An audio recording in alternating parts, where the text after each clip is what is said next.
You've been chasing happiness your whole life.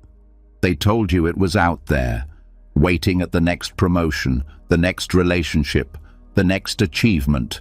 They told you once you got there, you'd finally feel whole.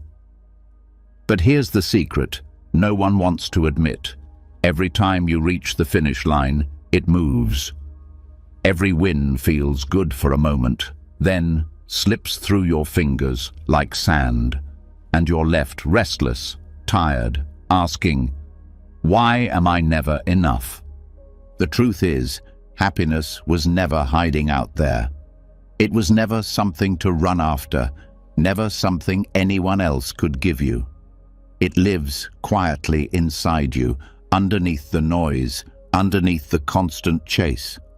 And Buddhism, an ancient path walked by millions before you, holds the key to uncovering it. Not through magic, not through escape, but through peace so steady it cannot be shaken. Imagine waking up tomorrow without that endless pressure in your chest.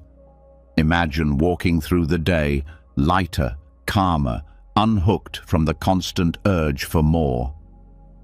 This isn't about giving up on life.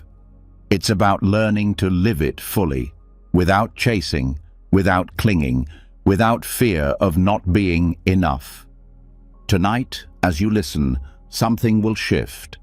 Your mind will quiet, your heart will breathe, and for the first time in a long time, you'll feel what's been waiting for you all along.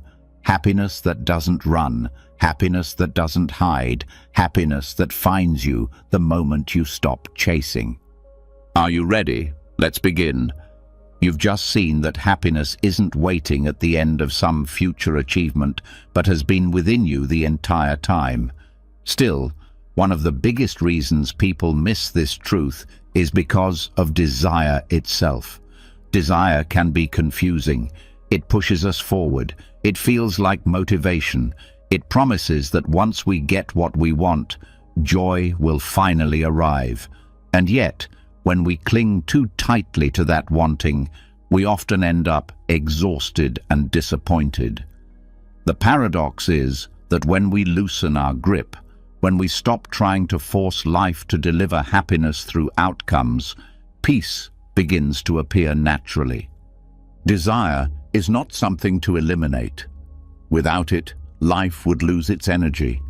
It's what inspires people to create art, write music, fall in love, build families, and pursue meaningful goals. But desire has two sides. On one side, it fuels growth and creativity. On the other, it can trap us in endless cycles of dissatisfaction, always needing the next thing before we allow ourselves to rest. The challenge is learning how to engage with our goals and desires without clinging to them as the sole source of happiness. Most of us have fallen into the habit of postponing happiness. We tell ourselves, I'll be happy when I get that promotion, when I finally meet the right partner, when I move into a better home. But when those things arrive, the joy is short-lived. Soon, the mind is restless again, searching for the next milestone. It's like pouring water into a cracked glass. The more we pour, the more it leaks out. The cycle never ends. Buddhism offers a different approach. It teaches that happiness isn't something waiting at the finish line. It's not dependent on reaching a certain point or checking off a goal. Instead, it emerges when we loosen our grip on outcomes. This doesn't mean giving up on ambitions or refusing to strive for improvement. It means living fully in the process, doing our best with intention, but not attaching our worth or peace to the result. Think of it like planting a garden. You prepare the soil, you water it, you tend to it with care. But you don't stand there demanding the seeds sprout faster. You trust that growth takes its own time, and in the meantime, you enjoy the feel of the earth in your hands, the sunlight on your skin, and the beauty of the garden as it is. Our brains, however, are not wired to rest easily in this perspective. Human beings evolved to be seekers. For our ancestors, survival depended on scanning for threats and chasing after resources. That constant drive kept them alive. But in today's world, where survival is less about immediate danger and more about the pressures of modern life, that same wiring often leaves us restless. We find ourselves endlessly scrolling, comparing, shopping, or planning. We are always in motion, always scanning for the next thing, rarely able to stop and recognize that this moment is already enough. Learning to want without grasping doesn't mean becoming passive or lazy. In fact, it makes us more effective. When we act from a place of calm presence, our minds are clearer, our decisions sharper, and our energy steadier. Athletes often describe being in the zone, fully immersed in what they're doing, unburdened by worry about winning or losing. Ironically, this state of non-attachment is where their best performance emerges. The same is true in everyday life. The less we grasp at results, the more space we have to give our best effort. This is just as true in relationships. When love is burdened with heavy expectations, when we cling to how we think someone must behave or how much attention they must give, we create pressure that suffocates connection. The relationship becomes more about control than love. But when we give freely, without demanding, we allow space for love to flourish. To hold love lightly is to let it breathe. Just as holding a bird too tightly would harm it, so too does clinging harm relationships. The same principle applies to ambition. Society tells us that success defines worth. From a young age, we're taught to compete, to push, to sacrifice peace of mind in order to make it. But what do we really gain if success comes at the cost of our well-being? Buddhism invites us to shift our focus from the destination to the journey. Every step is life itself. Every moment spent striving is also a moment to live. When we stop obsessing over arrival, we start to see joy available right now. There's also an unseen cost to chasing, the subtle exhaustion it brings. Every time you tell yourself, "I'll only be happy when," you send a signal to your own heart that the present is not enough. This creates a quiet, ongoing tension. The body holds it, the mind carries it, and over time it becomes weariness that no amount of success can heal. That is why even people who seem to have everything often feel empty. They've spent years chasing but never paused to rest in the fullness of what already is. The solution isn't to suppress desire, but to transform the way we hold it. Instead of letting desire control us, we can observe it, question it, and let it guide us without enslaving us. When a desire arises, ask yourself, does this come from my deepest values or from a sense of lack? Am I chasing this because I believe it will finally make me whole, or because it expresses something meaningful? That reflection can reveal whether your desire is healthy fuel or just another trap. This is where mindfulness becomes a powerful tool. Mindfulness isn't about silencing every thought.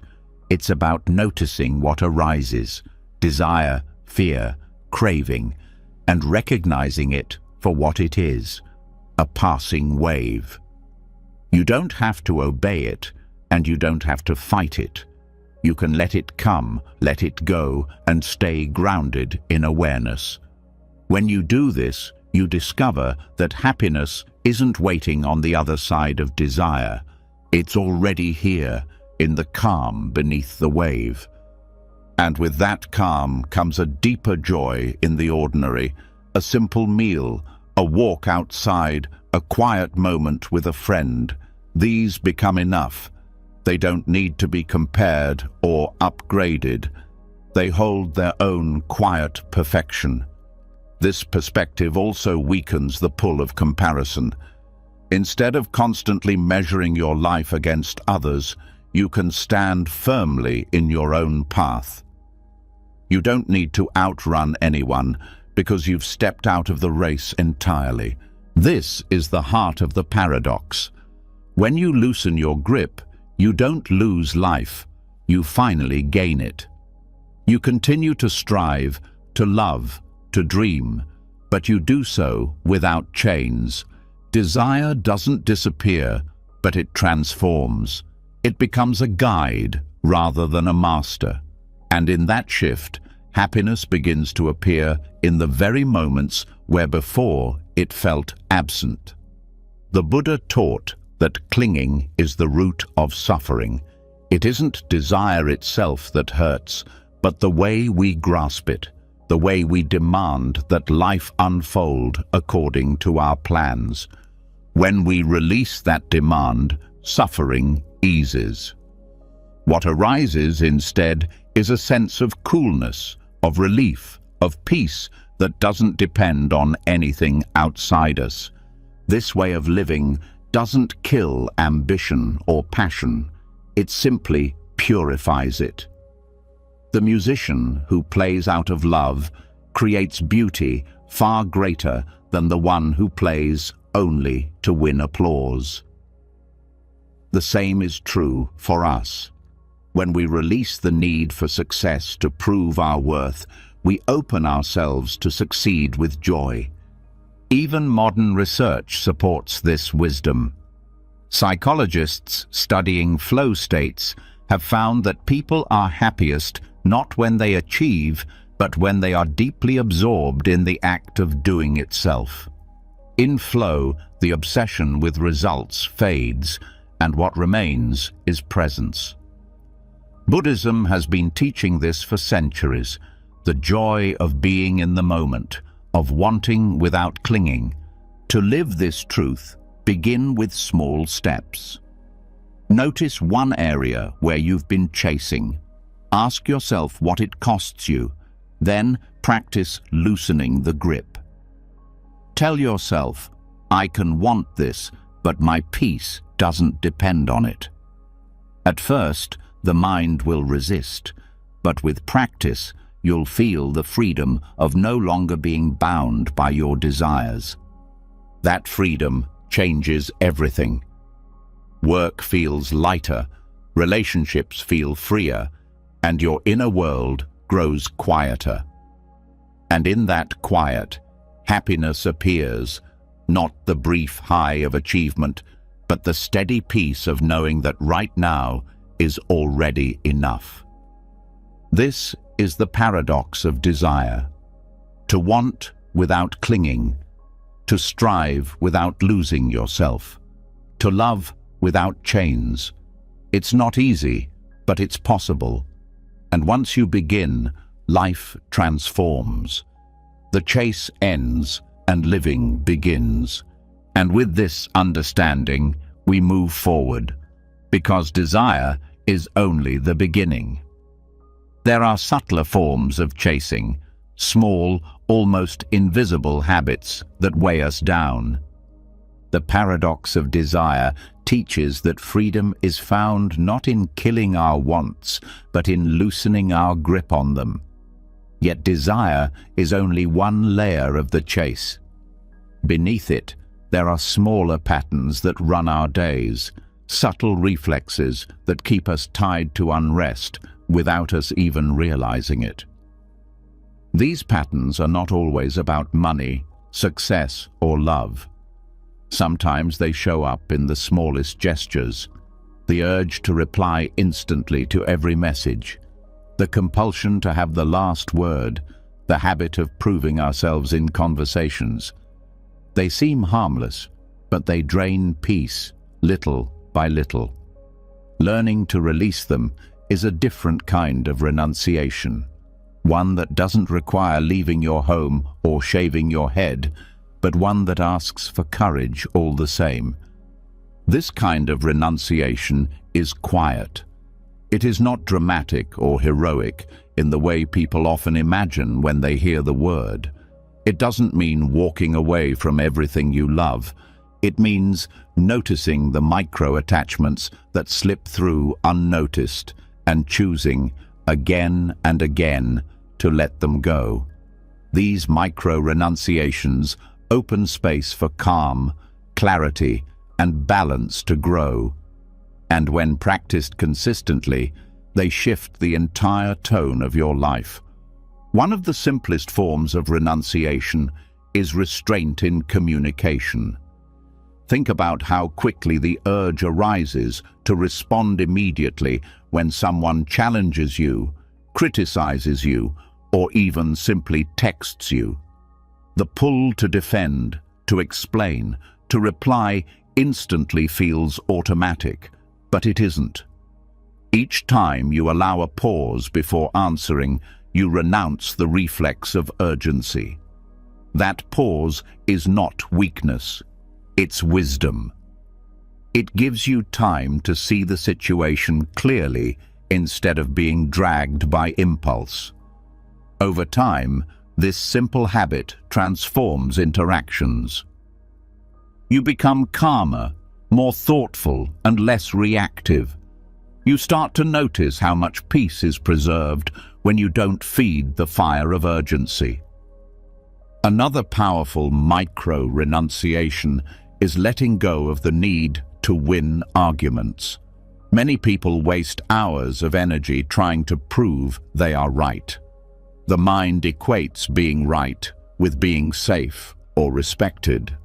But clinging to this impulse often damages relationships and leaves us tense. When you practice releasing the need to win, even in small disagreements, you taste freedom.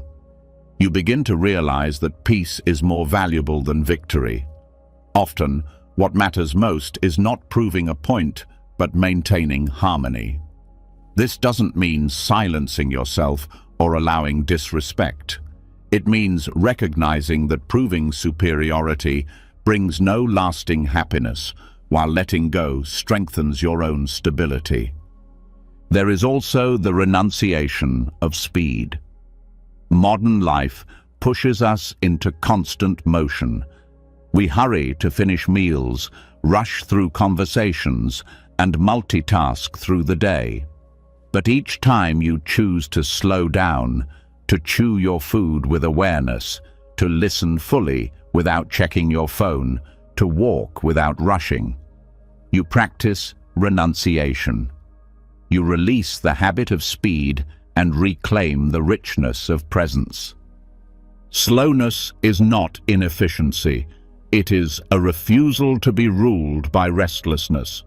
It is saying no to the subtle chase of always needing to get somewhere else. Another layer of renunciation involves consumption. Not just food or possessions, but information. The endless scrolling, the compulsive checking of news, the pull to consume more and more digital content are all forms of chasing. Each time you set down the phone instead of reaching for it, you practice renunciation.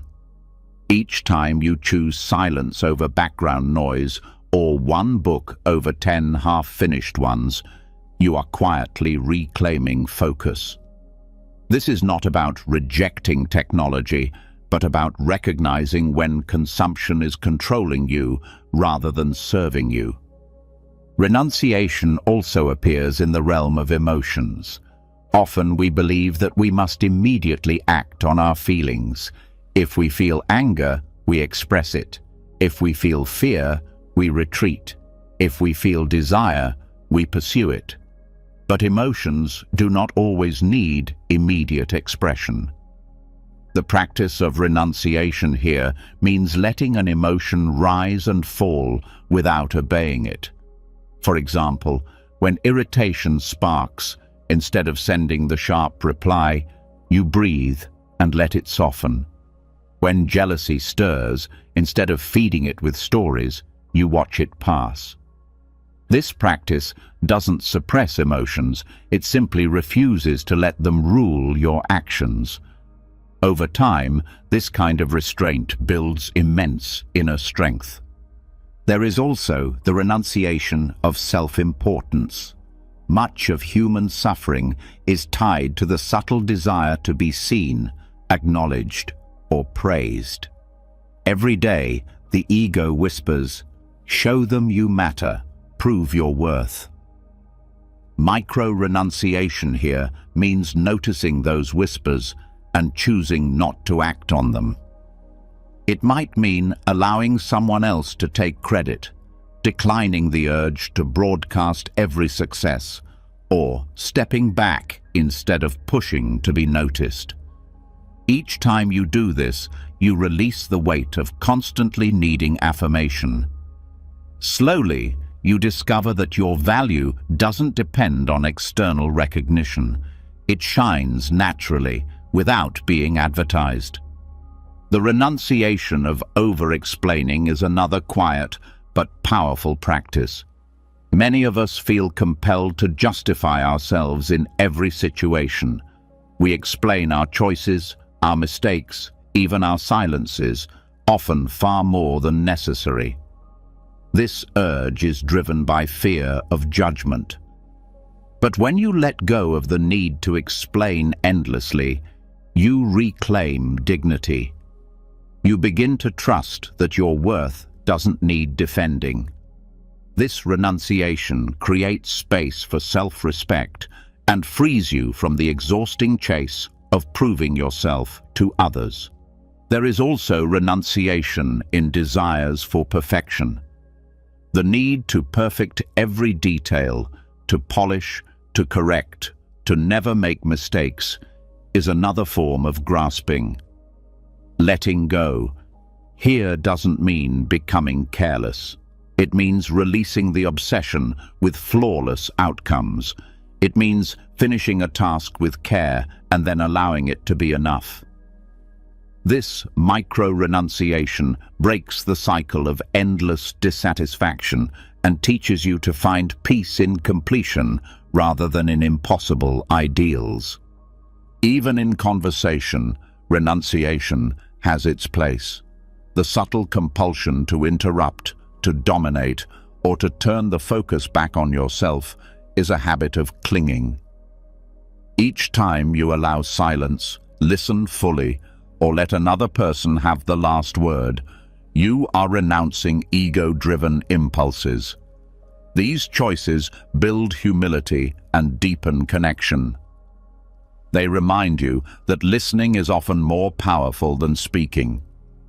In daily life, renunciation can even appear in choosing not to react to every external trigger. The noise of traffic, the rudeness of strangers, the frustrations of delays, all invite us to fight reality. But when you let these moments be as they are without resistance, you renounce the habit of fighting with life. This doesn't mean passivity, it means conserving your energy for what truly matters. Each time you refuse to engage in unnecessary battles, you strengthen your inner calm. Another form of renunciation is simplicity. This doesn't require selling everything you own, but it does mean questioning constant accumulation. Do you need every new gadget, every extra item of clothing, every upgrade? Each time you choose sufficiency over excess, you are renouncing the chase of material satisfaction. This doesn't impoverish life, it enriches it. Simplicity clears space for what truly brings meaning. Renunciation also shows itself in silence. Our culture glorifies constant talking, sharing, and noise, but choosing silence, even briefly, is a profound act of letting go. Silence allows the mind to settle, the heart to listen, and truth to surface. When you stop filling every gap with words, you renounce the fear of emptiness. In that emptiness, you discover presence. There is also the renunciation of control. We often cling to the illusion that we can control how people act, how outcomes unfold, how the future plays out. But control is mostly an illusion. Each time you release the need to direct every detail, you practice renunciation. Letting life move without your constant interference allows both you and others to breathe. It teaches trust in people, in processes, and in the unfolding of time. Even the way we handle pleasure can be transformed through renunciation. Instead of indulging until pleasure turns into dullness or craving, you can choose to stop at enough, whether in food, entertainment, or comfort. This practice teaches balance. You discover that savoring a little brings more joy than overconsumption. The renunciation of excess does not kill joy. It preserves it. Renunciation in microdoses is not dramatic, but it is powerful because it reshapes the nervous system. Each time you release a small attachment, your body learns to live with less tension. Your mind learns to trust stillness. Your heart learns that peace is not found in more, but in enough. These tiny practices accumulate. Over time, they create a life that feels lighter, freer, and more spacious. This path is not about grand gestures. It is about the daily discipline of letting go in small ways. Choosing silence over noise, peace over winning, presence over speed, simplicity over excess, listening over proving. Each act may seem insignificant on its own, but together they build a foundation of inner freedom. And as these micro-renunciations grow, you realize something profound. The power of renunciation is not in loss, but in gain. You gain clarity, strength, calm, and space. You gain the ability to meet life as it is, without needing it to constantly serve your desires. You gain freedom from the subtle chains that once seemed invisible. When you practice small acts of letting go, you begin to taste the ease that comes from not being ruled by every impulse. Yet, there is a deeper layer to all of this, one that sits beneath both desire and renunciation. It is the ongoing effect of chasing itself. Every time the mind runs after something, it leaves a mark. These marks build upon one another and begin to shape how you see the world, how you feel within yourself, and how you act in the future. This is where the idea of karma becomes important, not as punishment or reward, but as the natural imprint of your choices and patterns. The chase carries a hidden cost. On the surface, it looks like motivation, ambition, or drive. Underneath, it drains energy in ways you rarely notice until exhaustion sets in. The constant push toward the next thing doesn't just tire the body. It weaves dissatisfaction into the very fabric of the soul. Each time you chase, you tell yourself that what is here is not enough. That message digs deep and becomes a habit of mind, a default way of meeting life. Over years, this builds into a karmic pattern, a repeating cycle where dissatisfaction gives birth to more dissatisfaction. This exhaustion is subtle. It is not like the fatigue that comes after a day of physical work. It is the weariness of never arriving, the heaviness that grows from living in constant almost. Even when you achieve what you wanted, relief is temporary because the imprint of chasing remains. The nervous system stays on alert, the mind keeps scanning, and the body holds tension as though peace is always around the corner but never here. This state becomes familiar, and familiarity tricks you into believing it is normal. But normal is not the same as healthy. One of the most destructive imprints created by chasing is the inability to rest in satisfaction. You could be sitting in a comfortable home with food in the fridge, friends who care, and yet feel restless because some goal remains unfinished or some possession is still out of reach. This constant awareness of what is missing overshadows what is already present. Over time, it trains the brain to always search for lack. The karmic echo of this habit is that even when blessings come, they are filtered through dissatisfaction.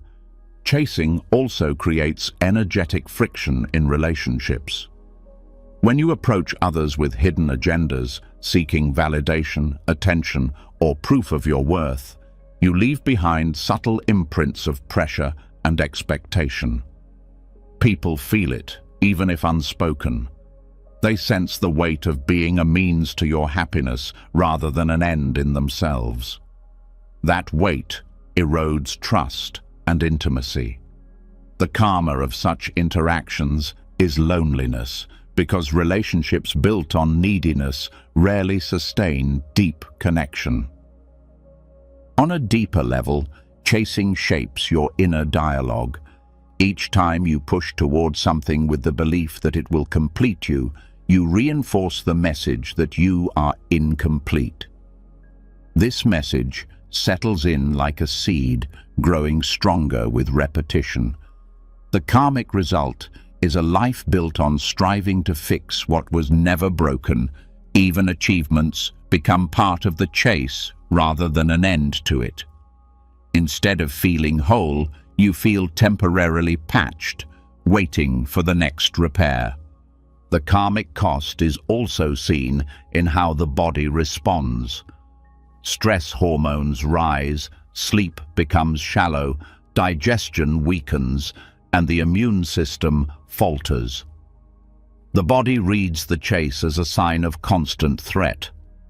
This state of inner alarm, held for years, becomes illness, fatigue, or burnout. What began as ambition to improve life slowly turns into patterns that diminish vitality. These are karmic consequences, not because someone else imposes them, but because the body itself records every choice. Another subtle consequence of chasing is how it distorts perception of time. When you are always running after what is next, the present moment feels like an obstacle, something to endure on the way to somewhere better. Life becomes a series of waiting rooms. You are never truly here. Over decades, this builds a karmic impression of emptiness, because even though you lived through countless days, you were never fully alive in any of them. The exhaustion of the soul is not simply from effort, but from absence, being absent from your own life while chasing a future that never arrives. Chasing also imprints patterns of comparison. Each time you measure yourself against another, you carve a deeper groove of envy and insecurity.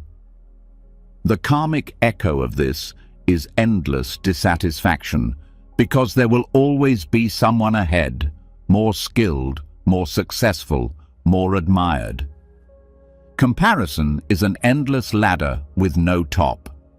The soul becomes weary, not from climbing, but from never feeling the ground. The energetic cost of chasing shows up even in creativity. When you create with the intention of proving worth, the joy of expression fades. Art becomes a tool for approval rather than truth. The karmic imprint is that creativity becomes blocked or dry because it is no longer flowing freely, it is chained to outcome. Over time, the soul forgets how to play, how to explore, how to express without fear.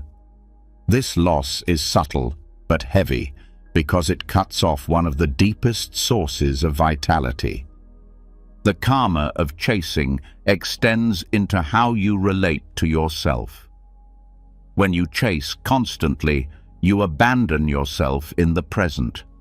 You ignore your own needs for rest, reflection, or stillness in favor of external goals.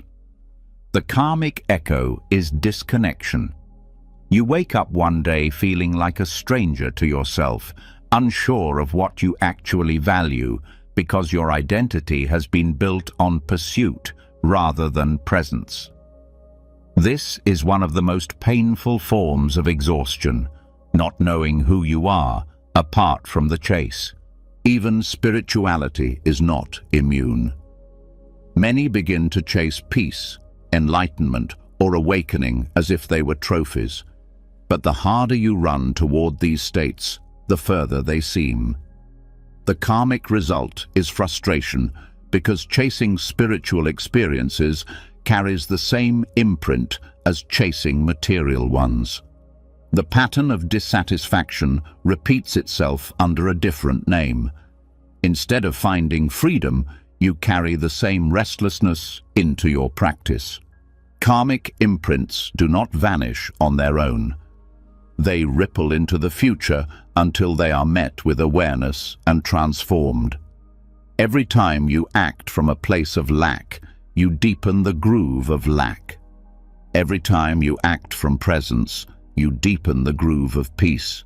The good news is that even the heaviest karmic patterns can be reshaped. The first step is noticing the subtle exhaustion that chasing brings. The second is choosing in small ways to step out of it.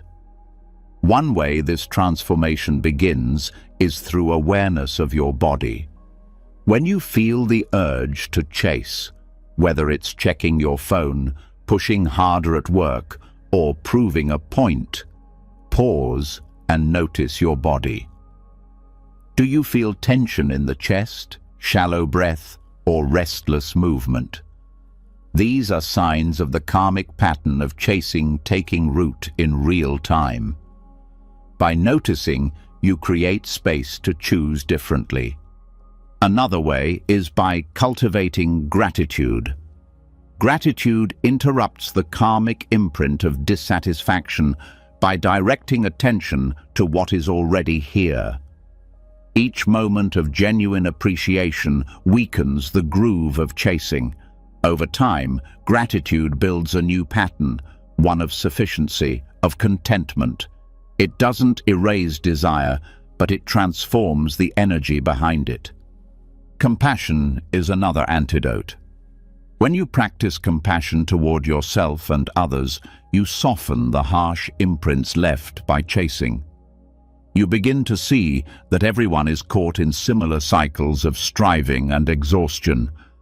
Compassion shifts the energy from grasping to giving. This act of turning outward breaks the self-centered loop of dissatisfaction. Slowing down also interrupts karmic patterns. By doing one thing at a time with full attention, you step out of the momentum of the chase. Whether eating, walking, or listening, presence plants seeds of calm. These small choices gradually replace grooves of restlessness with grooves of ease. Meditation deepens this process. Sitting in silence, watching thoughts rise and fall without chasing them, retrains the mind. Each session erodes the habit of grasping. Over time, the karmic imprints of dissatisfaction begin to fade, replaced by the imprint of stillness. This doesn't happen overnight, but every practice session is a step in rewriting the script. The exhaustion of chasing is real, but it is not permanent. Each moment offers a chance to redirect energy, to plant seeds of peace instead of seeds of restlessness. The karmic echoes you carry today are the result of past patterns, but the ones you create now shape the future. The choice is always in your hands, to continue running in circles or to step out of the race and let happiness find you where you stand. The exhaustion of chasing reveals itself not only in what we pursue, but in how we see ourselves while pursuing. Every subtle imprint of restlessness is strengthened by the image we carry of who we believe we must be. Among the most seductive illusions is the belief that we need to be special. It appears innocent, even inspiring, yet this attachment creates some of the heaviest chains.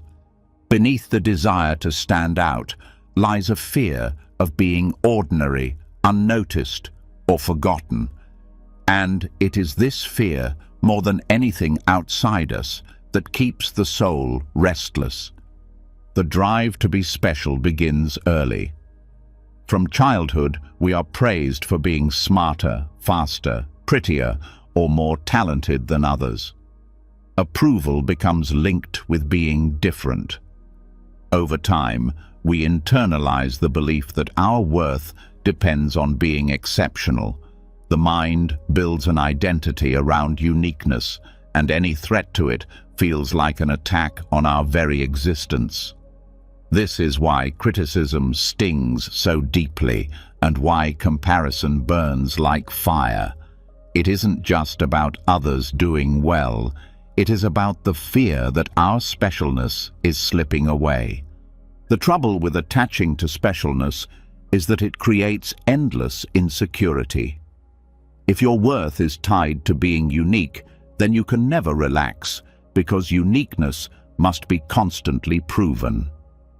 Every achievement has an expiration date. Every recognition is temporary. The moment passes, and the pressure to prove yourself returns.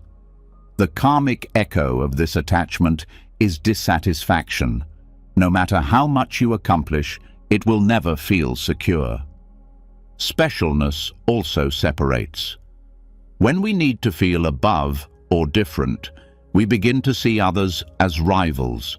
Relationships become arenas for competition rather than spaces for connection. Even friendships can carry hidden tension when one person's success feels like the other's failure. Instead of celebrating each other, we silently compare. This subtle competition prevents intimacy, because behind the smile is the fear of being overshadowed. The pursuit of being special also distracts us from authenticity. When we are constantly performing uniqueness, we lose touch with what we actually feel and value. We wear masks to impress, speak words to stand out, and take actions, not because they reflect truth, but because they make us appear extraordinary. Over time, we may even forget who we are without the mask.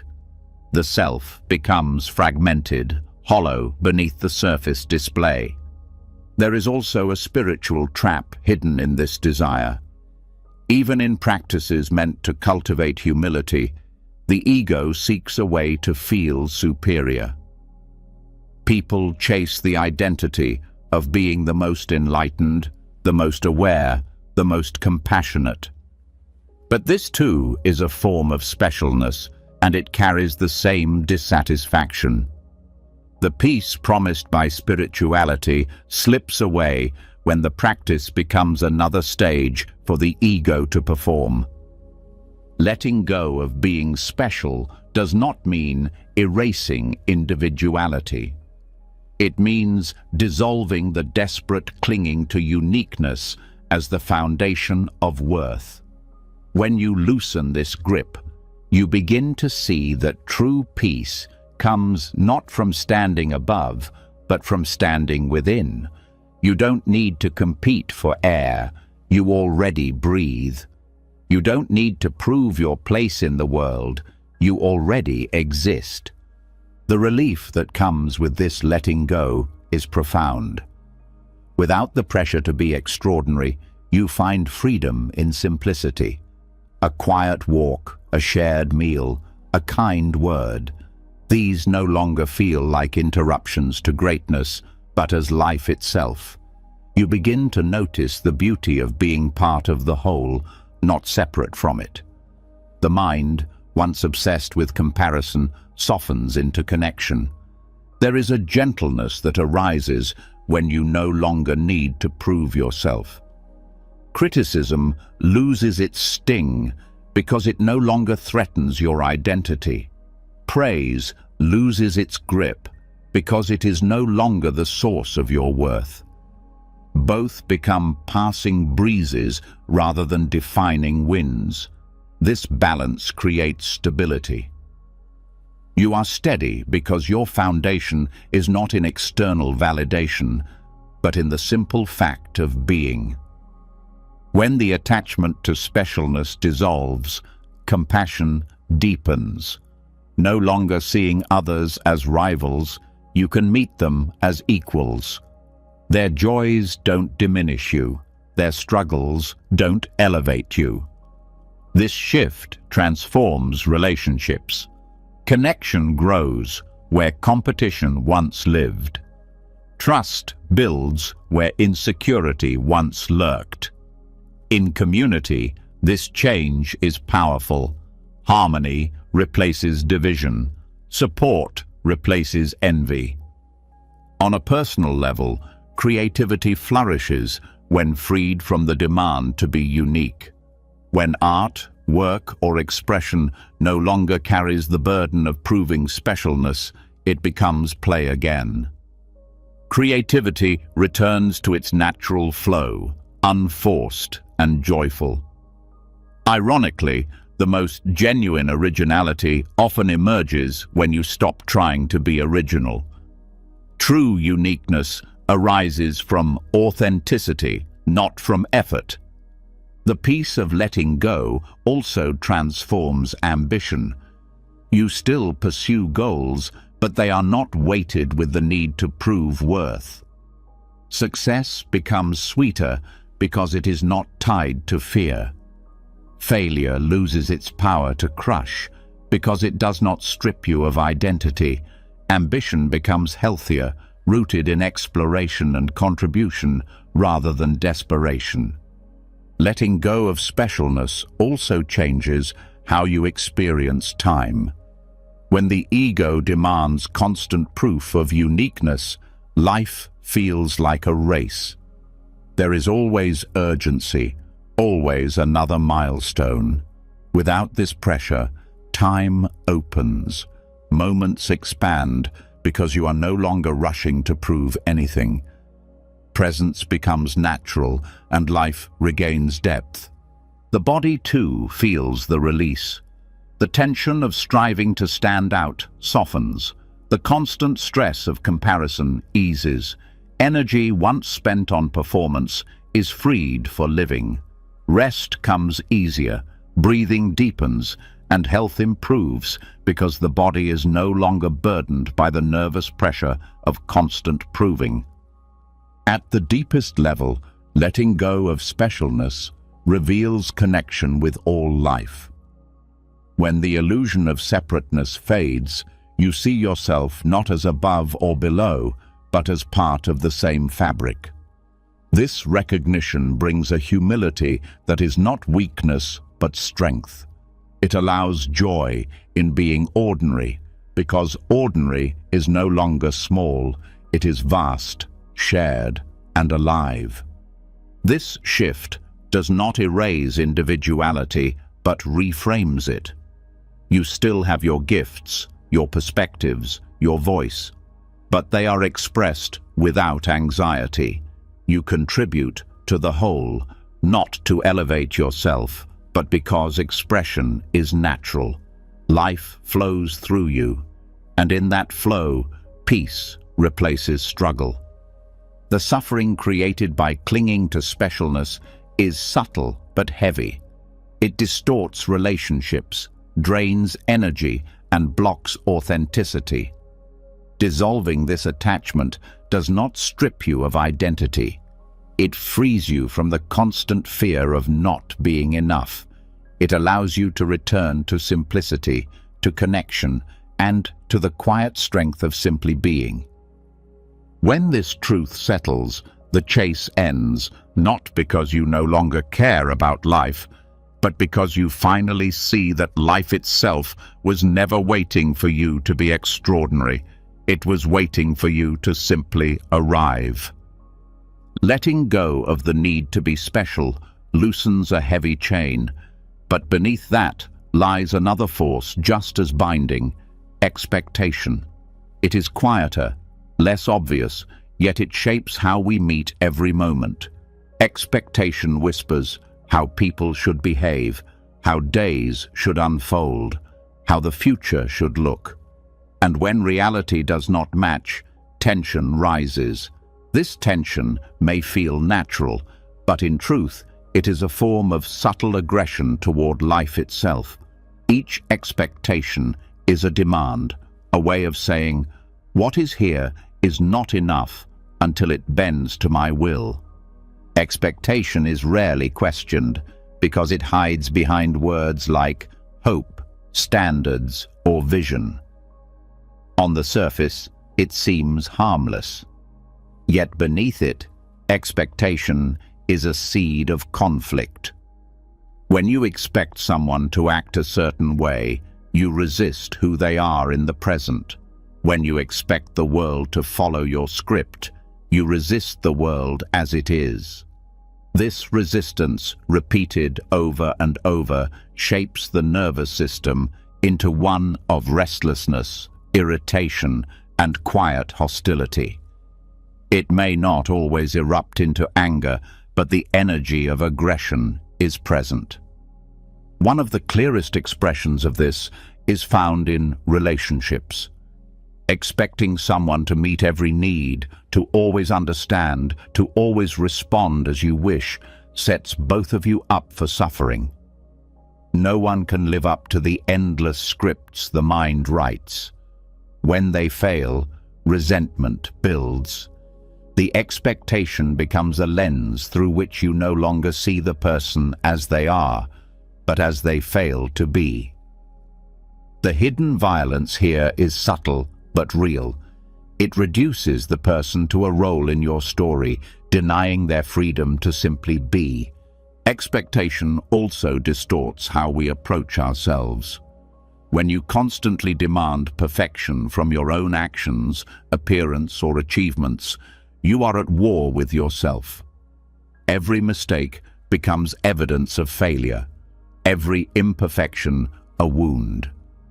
This internal aggression wears the soul down. Instead of being a source of support to yourself, you become your harshest opponent. The karmic echo is exhaustion, not because you worked hard, but because you refused to allow yourself to be human. Another form of hidden violence appears when expectation collides with time. You expect progress to happen at a certain pace, healing to occur by a certain date, goals to be reached on a specific timeline. When reality takes longer, frustration surfaces. Life becomes a constant argument with time itself, as if time were a servant ignoring your commands. Yet time does not bow to expectation.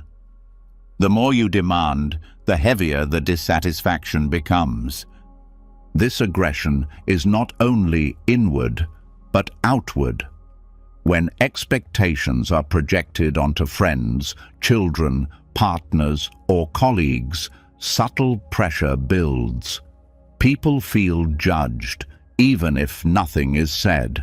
They sense that their worth in your eyes is conditional, tied to how well they fulfill your image of them. This unspoken pressure erodes trust and openness. Instead of safety, the relationship carries the undercurrent of demand. Even daily life is shaped by this hidden violence. Expecting constant comfort, flawless service, or uninterrupted ease turns ordinary inconveniences into battles. Traffic, delays, noise, or weather become personal insults because they fail to match the story in your mind. Each unmet expectation feels like an attack, and so you respond with irritation, as if reality itself were an enemy. This constant friction is one of the deepest sources of unhappiness, and yet it often goes unseen. The practice of loosening expectation does not mean abandoning standards or drifting aimlessly. It means replacing demand with openness. Instead of saying, "This must be so," you say, "Let me meet what is here." This shift turns aggression into gentleness. When people are freed from your expectations, you meet them with curiosity rather than judgment. When life is freed from your demands, you begin to notice details you once missed. Rain is no longer an obstacle, but water nourishing the earth.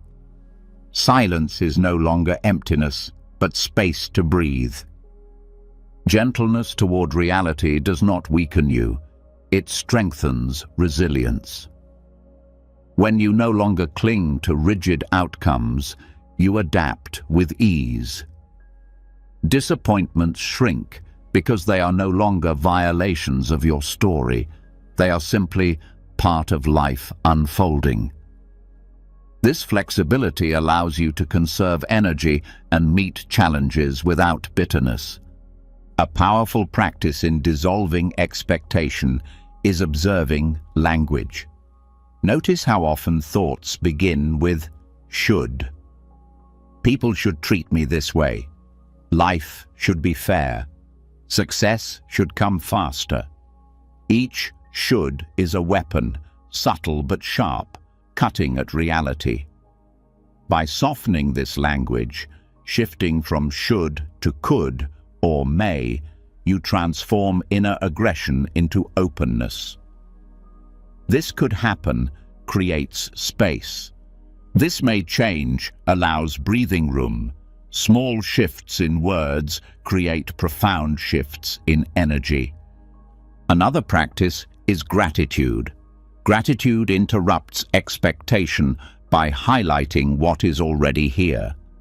When you are grateful, you are not demanding more. You are acknowledging enough. This softens the habit of aggression and trains the mind to notice sufficiency instead of lack.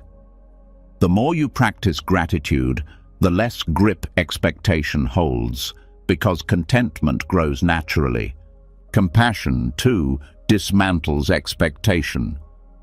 When you recognize that others are also carrying their struggles, you release the demand for them to fit your scripts. Compassion sees people as whole, not as characters failing in your play. This creates room for deeper connection, because the relationship is based on acceptance rather than performance.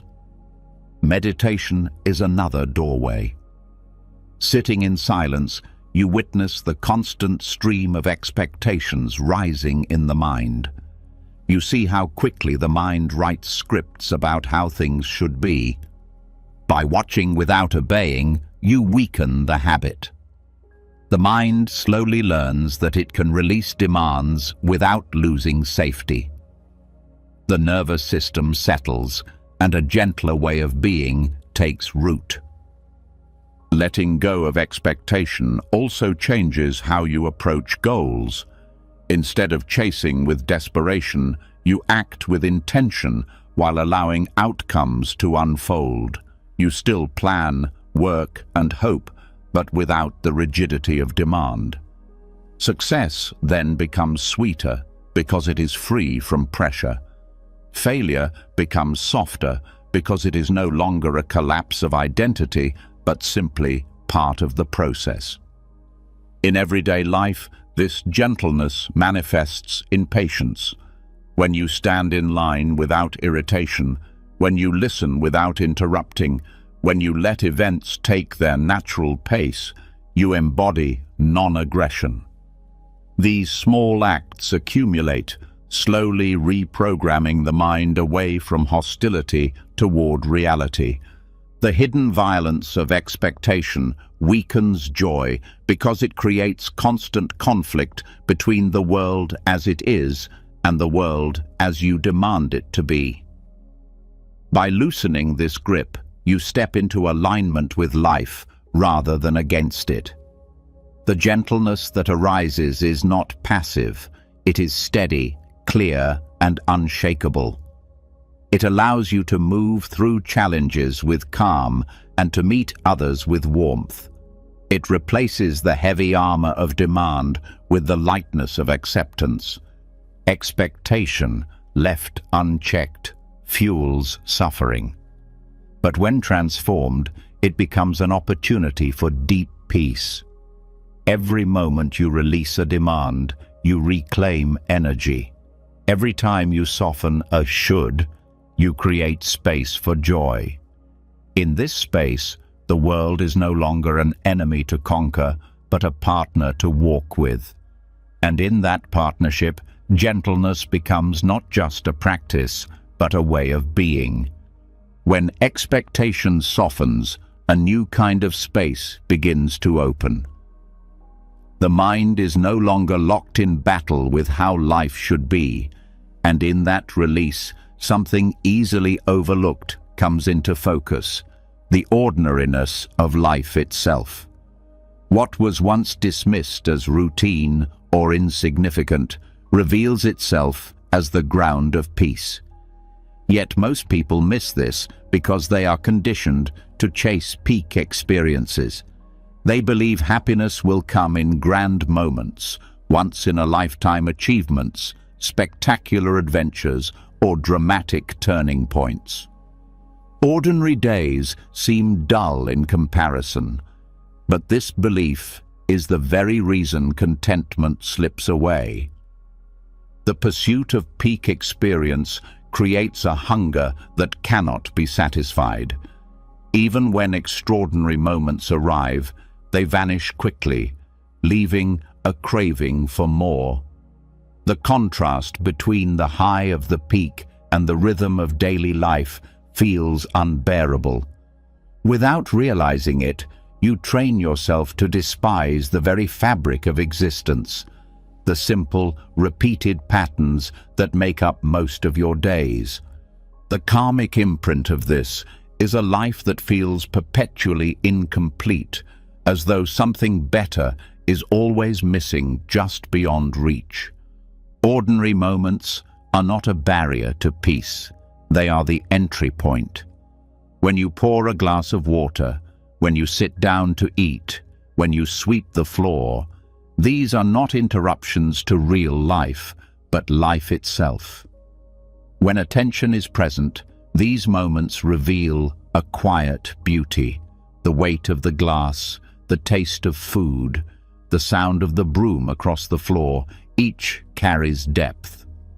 When awareness rests fully here, the restless mind begins to settle. The need for peaks fades because the valley is no longer barren, it is alive. This recognition transforms relationships as well.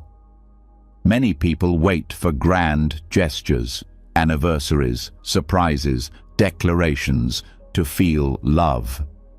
But true intimacy is woven in ordinary exchanges, the way someone listens, the tone of voice in daily conversation, the small acts of care unnoticed by the outside world.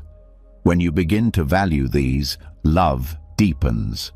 Expecting constant fireworks weakens relationships, but honoring the everyday builds trust and tenderness. There is a liberation that comes when you stop measuring life by its highs.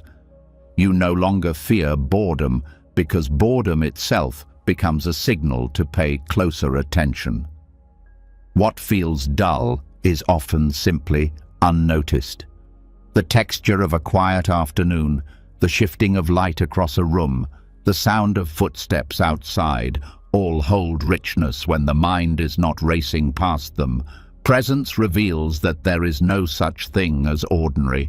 There is only unnoticed extraordinary. This way of living also heals the nervous system.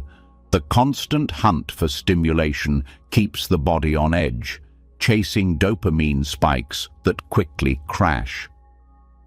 By resting in ordinary rhythms, the body recalibrates. Breathing slows, digestion steadies, sleep deepens. The nervous system learns safety not in extremes, but in steadiness. This is why monks sweeping courtyards or farmers tending fields often radiate calm. Their lives are built on honoring repetition rather than resisting it. The liberation of ordinary moments also dismantles the culture of comparison. In a world where social media glorifies highlights, it is easy to feel inadequate in the face of others' peaks. But when you learn to find sacredness in your own routines, comparison fades. Someone else's vacation or success no longer diminishes your quiet walk, your shared meal, your morning ritual. The craving to match their highlight reel weakens because you see the value in what is already in front of you. A deeper spiritual truth emerges here.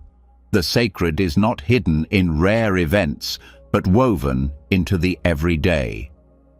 The Buddha pointed again and again to awareness of simple acts, breathing, walking, eating, as gateways to awakening. These acts are accessible to everyone, every day. You do not need to climb mountains or reach enlightenment to taste peace. You need only to meet your ordinary life with full presence. This perspective also shifts ambition.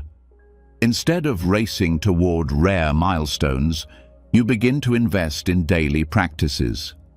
Small disciplines, morning meditation, regular gratitude, mindful listening become more transformative than any single peak achievement. Consistency in the ordinary builds a life that feels whole. Peaks may still come, but they no longer define you. The rhythm itself becomes enough. There is also a profound freedom in no longer fearing repetition. Many people dread routine, believing it steals variety and joy. But repetition can be soothing when met with awareness. The morning coffee, the walk to work, the evening chores, when seen without resistance, they become anchors of stability. They remind you that life is not about novelty, but about presence. In their steadiness, you find peace.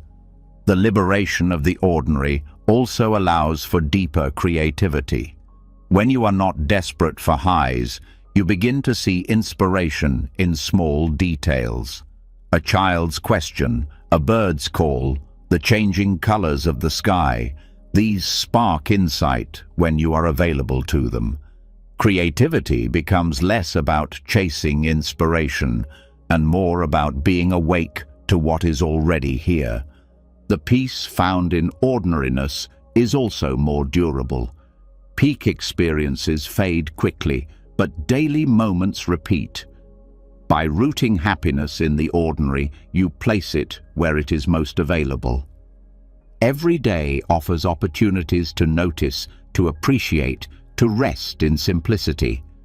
This makes peace sustainable, not dependent on rare events, but accessible in every breath. There is a humility that grows when you no longer need constant highs. You see that life is not about conquering, but about participating.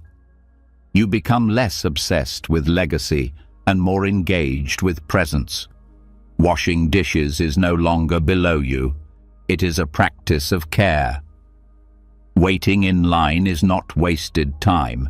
It is a chance to breathe. Humility replaces arrogance, and peace replaces striving. This shift also heals relationships with yourself. When you value ordinary moments, you stop demanding that every day be extraordinary. You allow yourself to rest, to have quiet days, to not always be achieving. This self-acceptance lifts pressure and creates room for genuine rest. It is a renunciation of self-aggression, a gentle honoring of your humanity. Ordinary life also reveals interconnection. When you notice the small acts that sustain you, the farmer growing food, the worker maintaining roads, the stranger holding a door, you begin to see how deeply your life is supported by countless others. Gratitude for these invisible connections grows, replacing isolation with belonging.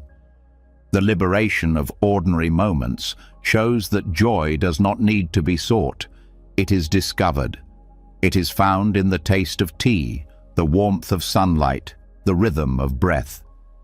When you learn to rest here, the chase ends not because you give up on happiness, but because you see it was never missing. Every day, in countless small ways, it is already present. When you learn to honor the simplicity of daily life, you begin to see that peace does not depend on dramatic events, but on the quality of awareness you bring to each moment. This opens the door to an even subtler truth, one that often goes unnoticed because it hides in silence rather than in activity. There is a quiet gap between desires, a space so ordinary that most people miss it. Yet it is within this space that happiness rests most naturally. Desire arises like a wave. It builds in the mind and body, carrying tension and urgency. Once satisfied, the wave falls and dissolves. Between one desire fading and the next arising, there is a pause. This pause is not empty but full of ease.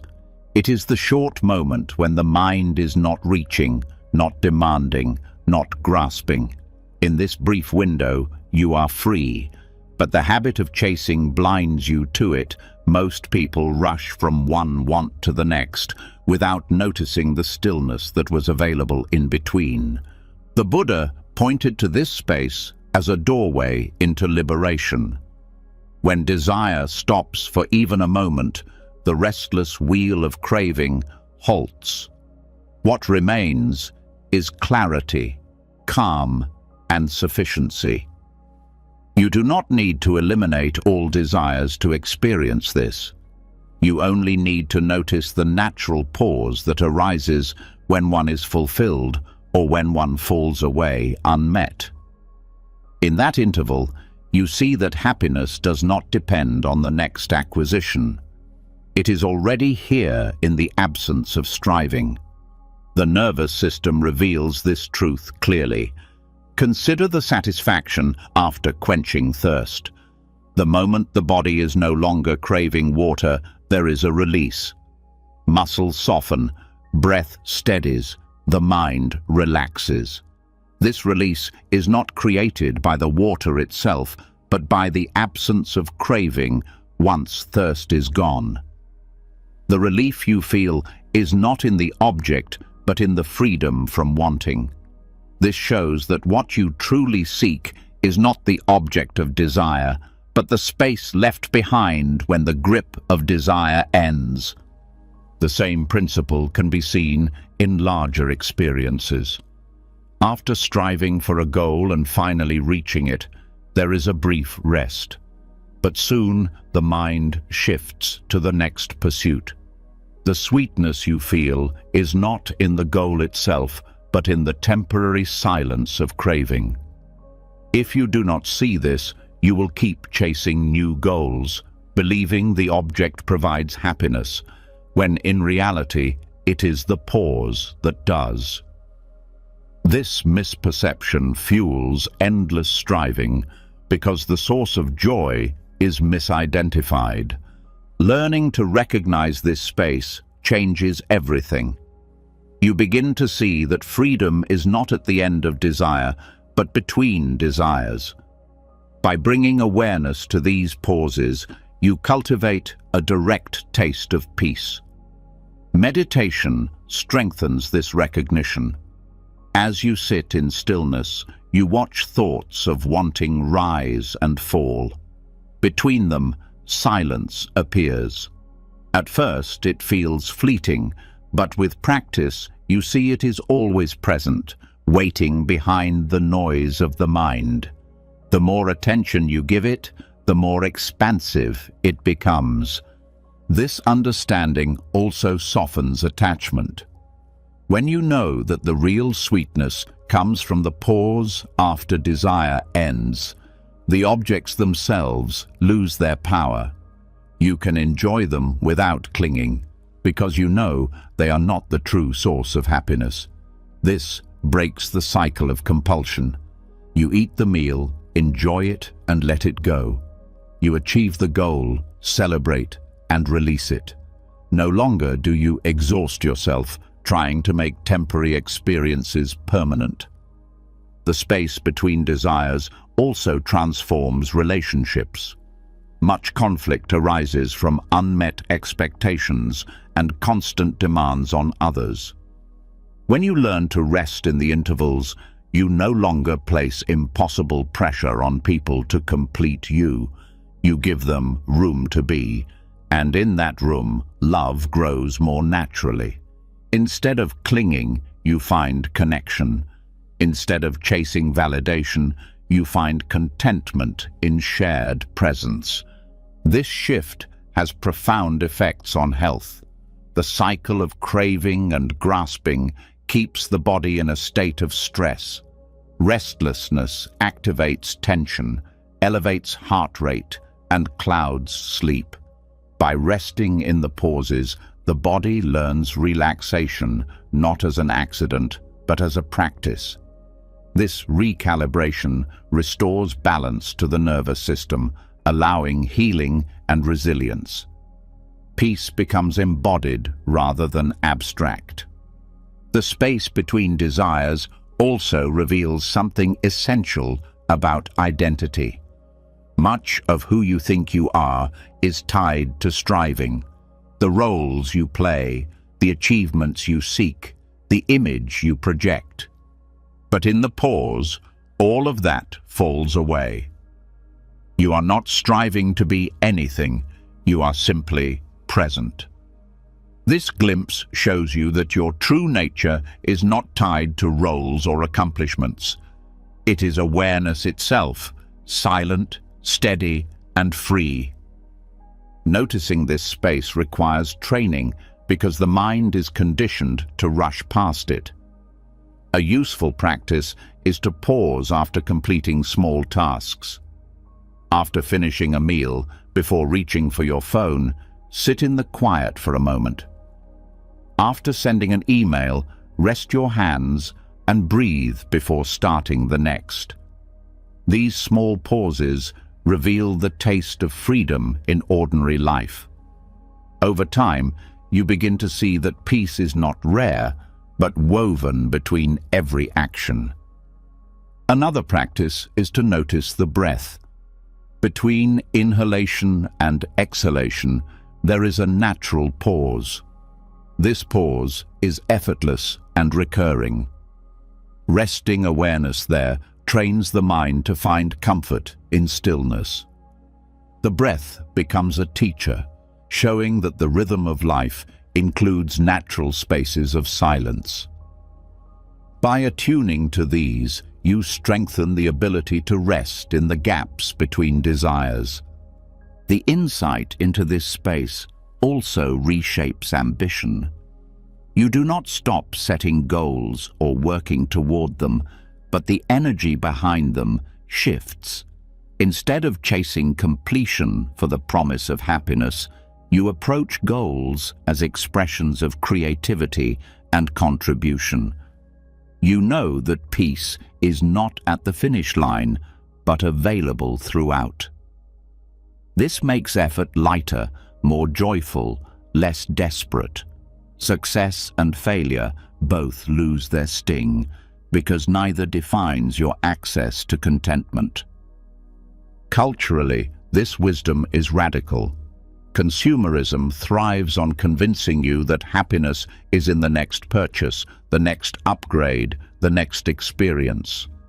Recognizing that joy arises in the absence of craving undermines this cycle. It frees you from manipulation and restores sovereignty over your inner state. You are no longer at the mercy of advertising or comparison, because you know the real treasure is already within you, always accessible in the pauses. This insight also fosters compassion. When you see how craving drives suffering, you recognize that others are caught in the same cycle. You feel less judgment and more understanding toward their struggles. Compassion arises not from superiority, but from shared humanity. You know the relief of the pause, and you wish that ease for others as well. Ultimately, the space between desires points to the heart of Buddhist teaching, that suffering is not created by life itself, but by the grasping of the mind. When grasping stops, even briefly, suffering ends. The pause reveals this truth directly. You do not need to wait for enlightenment to glimpse it. You can taste it now, in the silence that follows every craving. With awareness, these glimpses grow longer and more stable until they become the foundation of how you live. Happiness hides in this space, not because it is rare, but because it is overlooked. The mind rushes to the next want, blind to the freedom already present. By slowing down, by attending to the intervals, you uncover the secret that peace is not in acquiring, but in the absence of grasping. The chase ends not by force, but by recognition. The joy you seek is already here, waiting in the stillness between desires. When the hidden piece of the space between desires begins to reveal itself, the mind often resists. It is not used to stillness, and so it looks for another way to stay busy. Instead of resting, it finds new forms of movement, and one of the most seductive disguises it creates is busyness. Busyness looks productive, it looks responsible, it looks like progress. But beneath the surface, it often carries the same energy of chasing, just dressed in more respectable clothing. Busyness is praised in modern culture. To be busy is to be important. People wear it like a badge, answering questions about their lives with long lists of commitments, as if fullness of schedule equals fullness of meaning. But this is often an illusion. Many stay busy not because everything they do is necessary, but because slowing down would force them to face the unease that silence reveals. Busyness becomes a refuge, a place to hide from stillness, from emptiness, from unresolved emotions. The danger of this false refuge is that it drains without fulfilling. You can fill every hour with tasks and still feel hollow at the end of the day. The cycle is addictive. The more you do, the less you feel, and the less you feel, the more you do. Productivity becomes a way of numbing, a way of avoiding the deeper work of presence.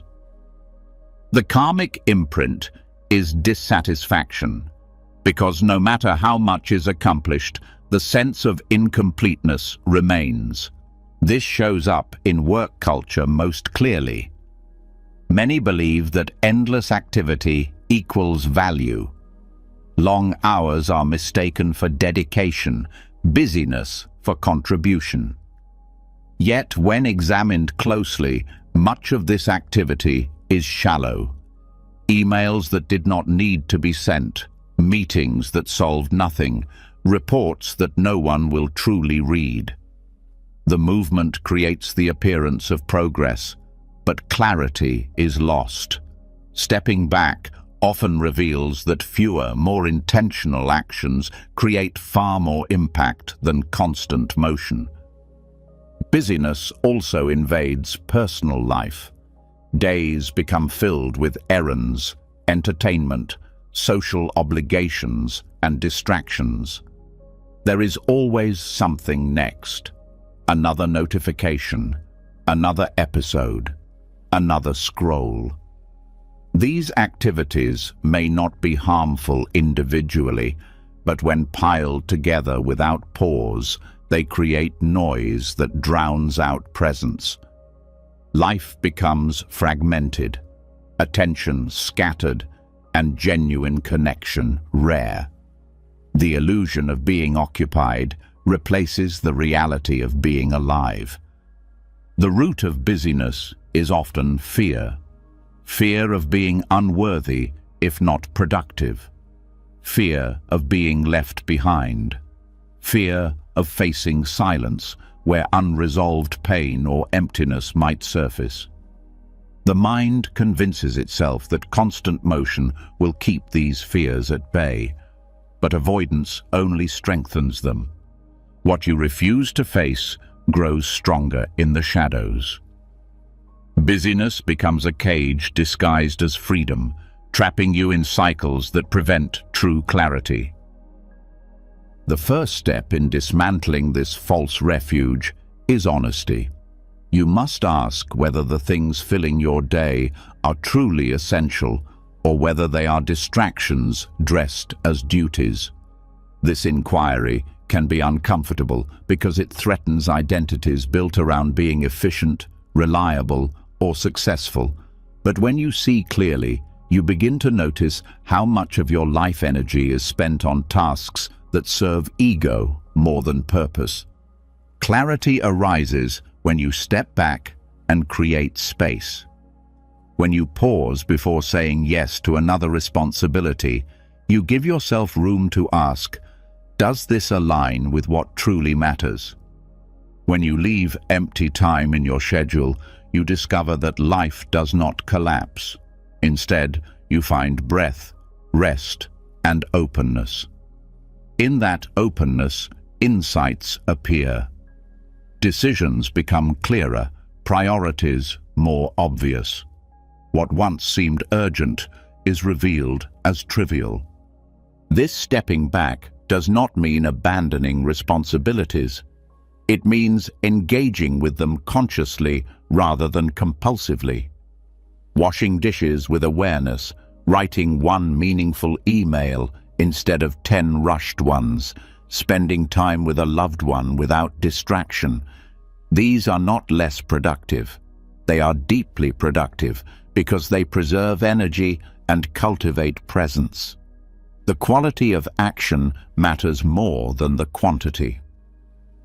Another practice to dissolve the illusion of busyness is stillness. Sitting quietly, even for a few minutes, reveals how restless the mind is.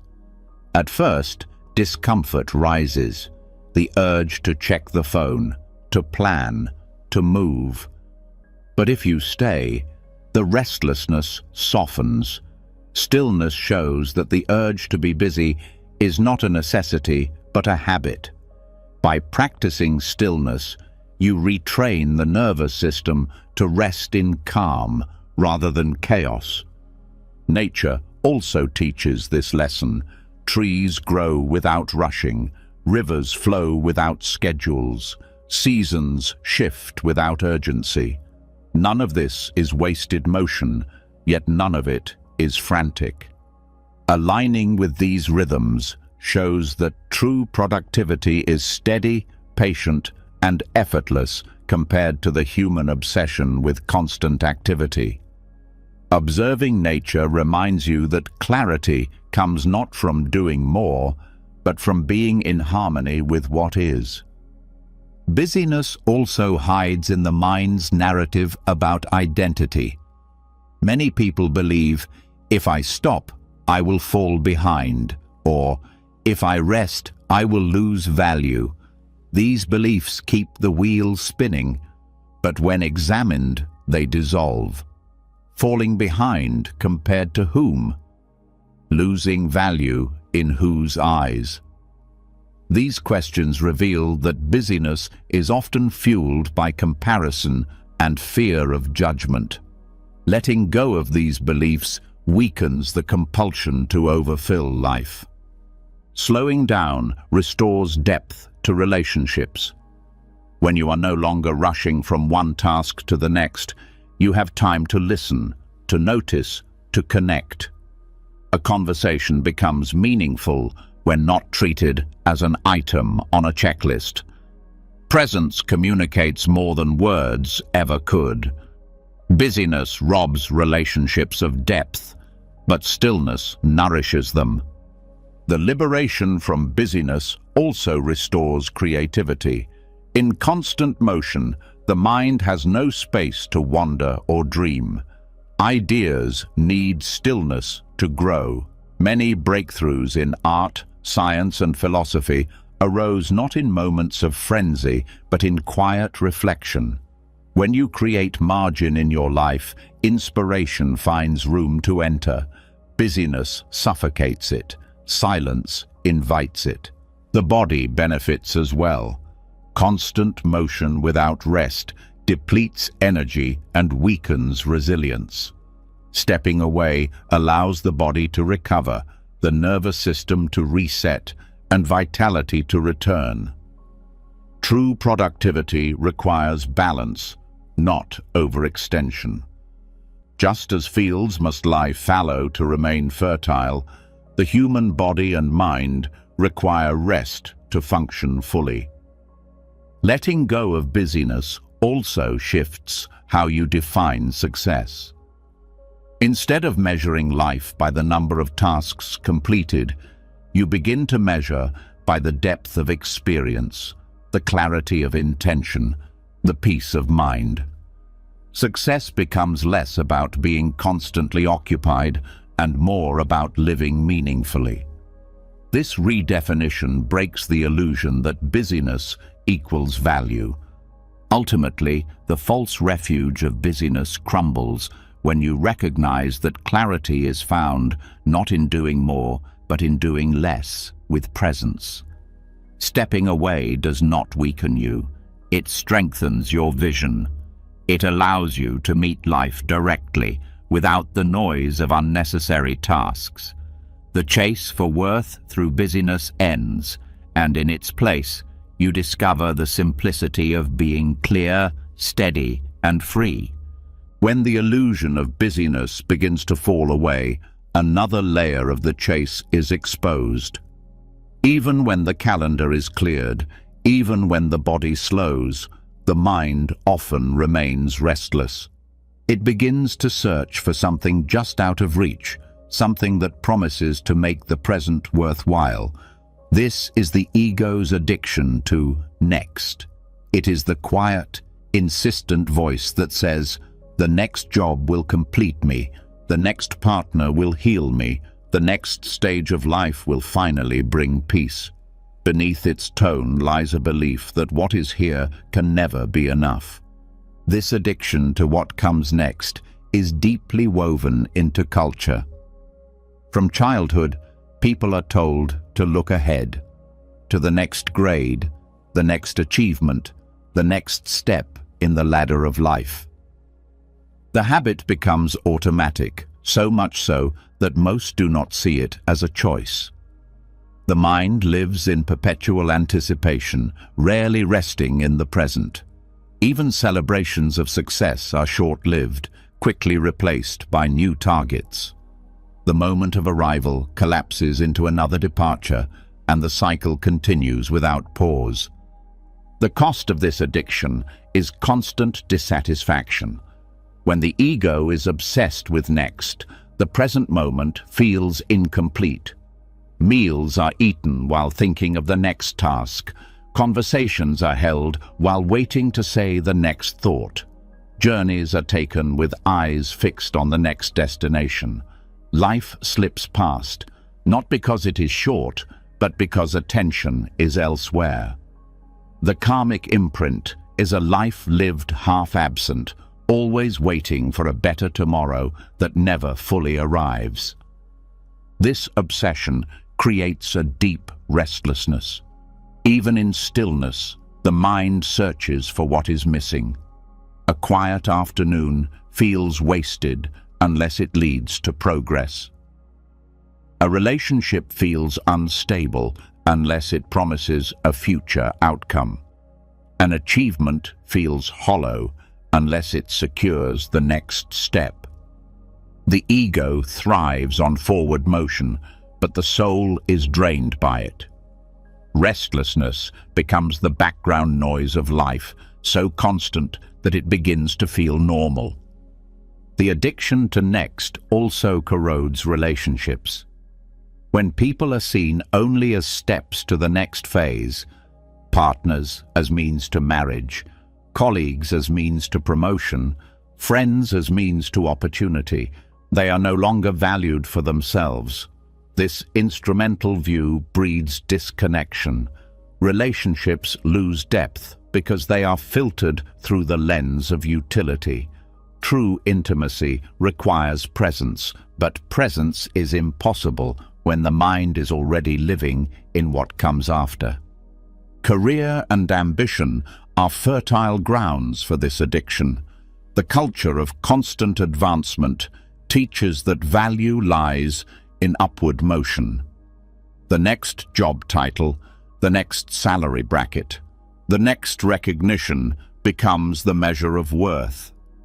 But even at the peak of achievement, the pattern continues. There is always another horizon, another comparison, another way to feel behind. The ego convinces you that peace lies in the next promotion, but when it arrives, peace does not stay. The habit itself is the problem, not the object pursued. The addiction to next also manifests in personal identity. People tell themselves, "I will be happy when I lose weight, when I move to a better city, when I start fresh." Life becomes a conditional contract with the future. This conditionality drains joy from the present, because identity is always placed in a state of becoming rather than being. The sense of self feels unstable, always waiting to be validated by the next change. This constant reaching reshapes the nervous system.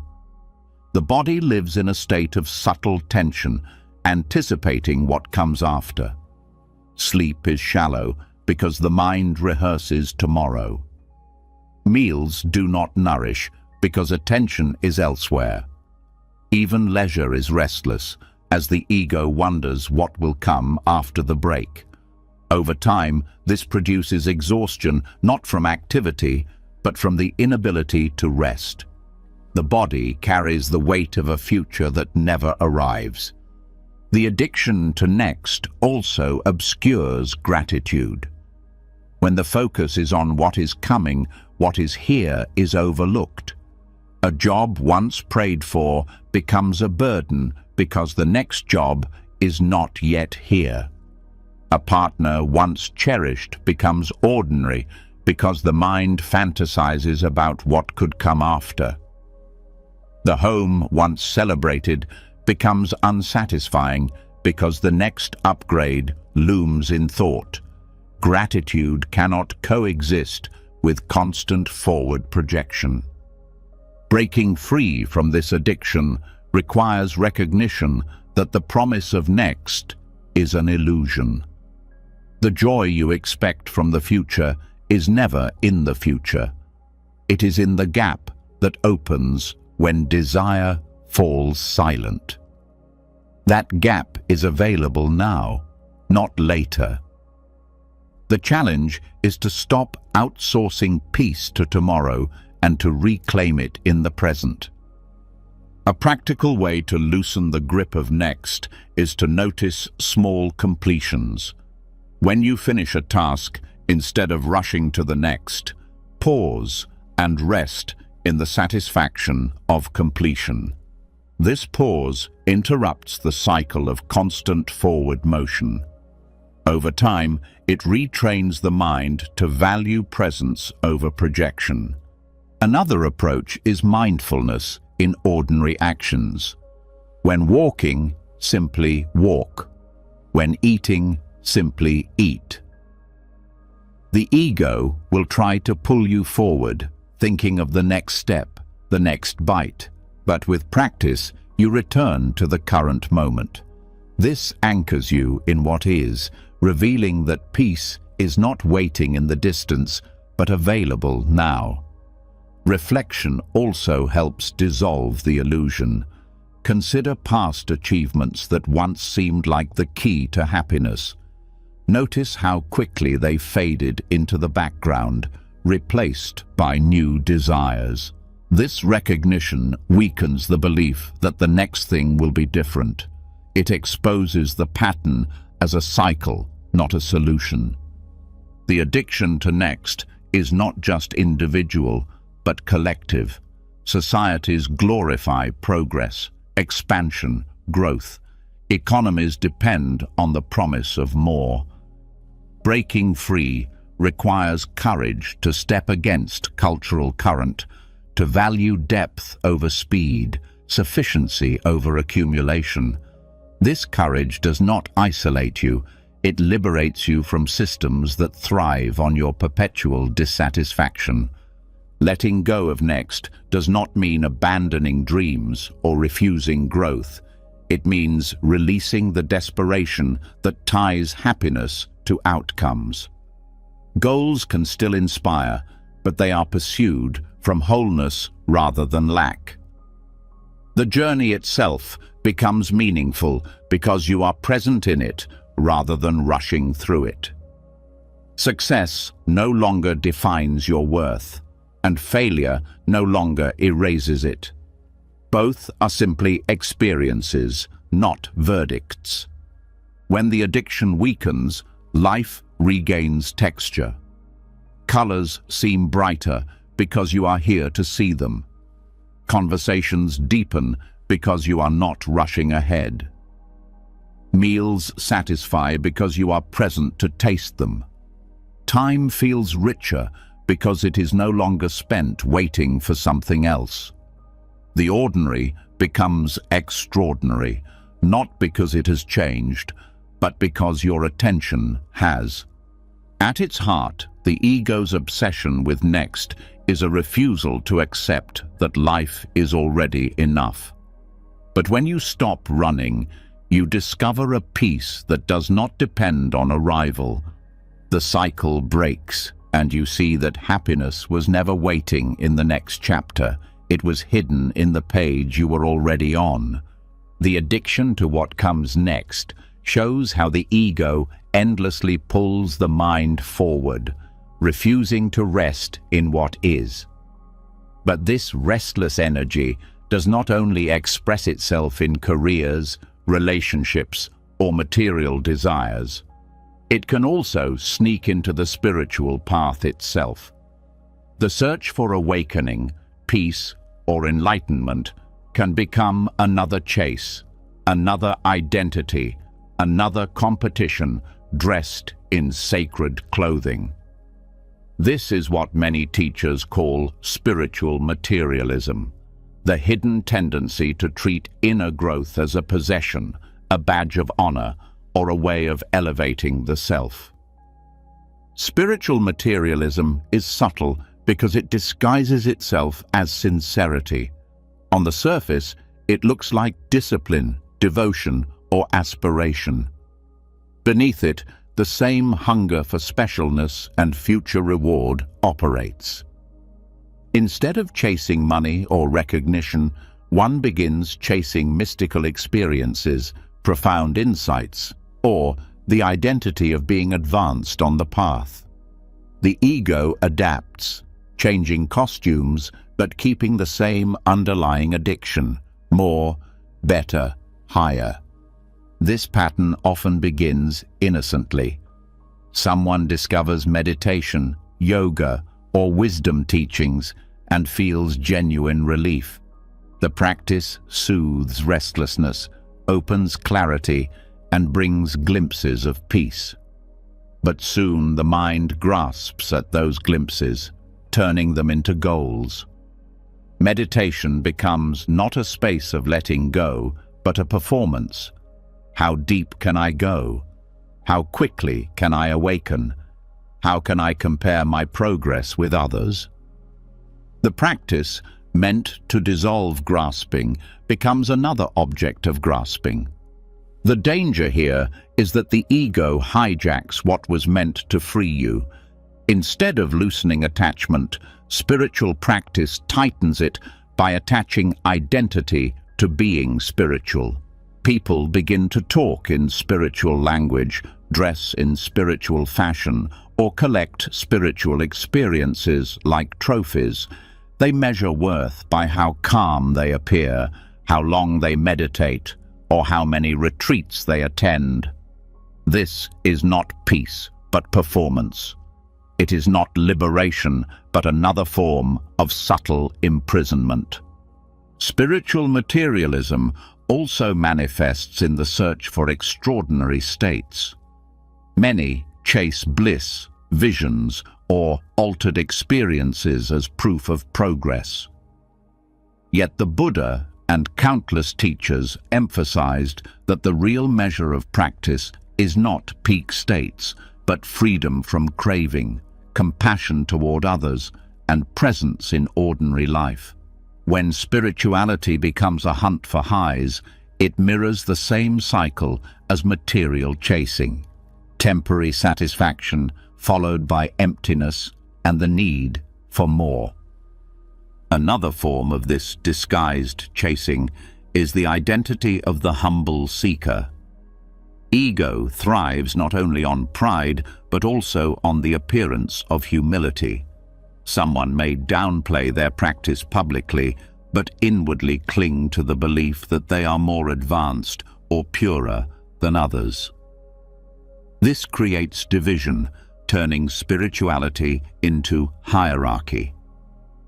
Instead of dissolving the self, the practice builds a subtler, more rigid self-image. The karmic cost of spiritual materialism is profound. Instead of loosening restlessness, it deepens it.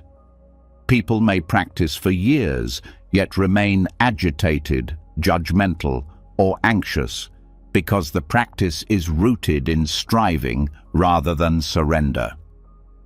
Even compassion can become distorted, helping others not for their sake, but to reinforce the image of being kind or holy. The very path meant to dissolve ego becomes fertilizer for it. The antidote begins with honesty. You must ask, why am I practicing? Is it to chase an identity, to look advanced, to gain approval, to escape pain, or to rest in truth? This inquiry can feel uncomfortable because it strips away illusions. Yet without this honesty, practice becomes performance, and performance cannot lead to freedom. Another antidote is to return to simplicity. Spiritual practice is not about achieving rare states, but about meeting this moment with awareness. Washing a cup, walking down a street, breathing quietly, these are as sacred as visions and insights. When you anchor practice in the ordinary, the chase for extraordinary loosens. You see that freedom is not far away, but already here in simple presence. Humility, when genuine, also dismantles spiritual materialism. True humility does not mean self-deprecation. It means recognizing that awakening is not personal achievement. It is not a prize to be won, but a reality to be uncovered. No one owns enlightenment. When this truth settles, comparison falls away. Your path is not measured against another's. It is simply the unfolding of awareness in your life. A powerful way to disarm spiritual chasing is to release attachment to outcomes in practice. When you meditate, let go of trying to reach calm or insight. Sit simply to sit. When you serve, release the need to be seen as generous. Serve simply to serve. When you study, Release the urge to appear wise. Learn simply to learn. This shift transforms practice from performance into presence. Community also helps. Practicing with others reveals blind spots that ego alone cannot see. Friends on the path can gently mirror when striving takes over, when comparison arises, or when identity begins to build around practice. In genuine community, people support each other not to be more spiritual, but to be more authentic. It is also important to remember that spirituality is not separate from daily life. The ego thrives on compartmentalization, turning practice into something reserved for retreats, temples, or rituals. But if awareness does not infuse work, relationships, and routine, it remains incomplete. Carrying practice into every interaction dismantles the illusion of spirituality as a possession. It shows that the true path is not about adopting a role, but about living with integrity and presence wherever you are. Teachers across traditions have warned against this trap. Chogyam Trungpa coined the term spiritual materialism precisely to describe how seekers confuse the path with acquisition. His message was clear: the ego will use anything, even spirituality, to strengthen itself. Recognizing this is not cause for despair, but for vigilance. Awareness of the trap is itself part of awakening. When you release the need to own spirituality, peace arises naturally. The competition ends, the performance fades, and practice returns to its essence, resting in awareness, cultivating compassion, living with clarity. There is no trophy at the end of the path, no badge that proves arrival. There is only presence, here and now, available to anyone willing to stop chasing, even under the banner of enlightenment. In this way, the false chase of spiritual materialism dissolves, and what remains is authentic practice. Not spectacular, not dramatic, but steady, grounded, and real. The ego's disguises fall away, and in their absence, peace is revealed as what it always was. Not an acquisition, but the natural state of a mind that no longer grasps. When the disguise of spiritual chasing is stripped away, what often remains is another habit of the mind, an insistence that everything must be tied up, completed, resolved. The ego is uncomfortable with loose ends, unanswered questions, or open spaces. It wants closure, certainty, and finality.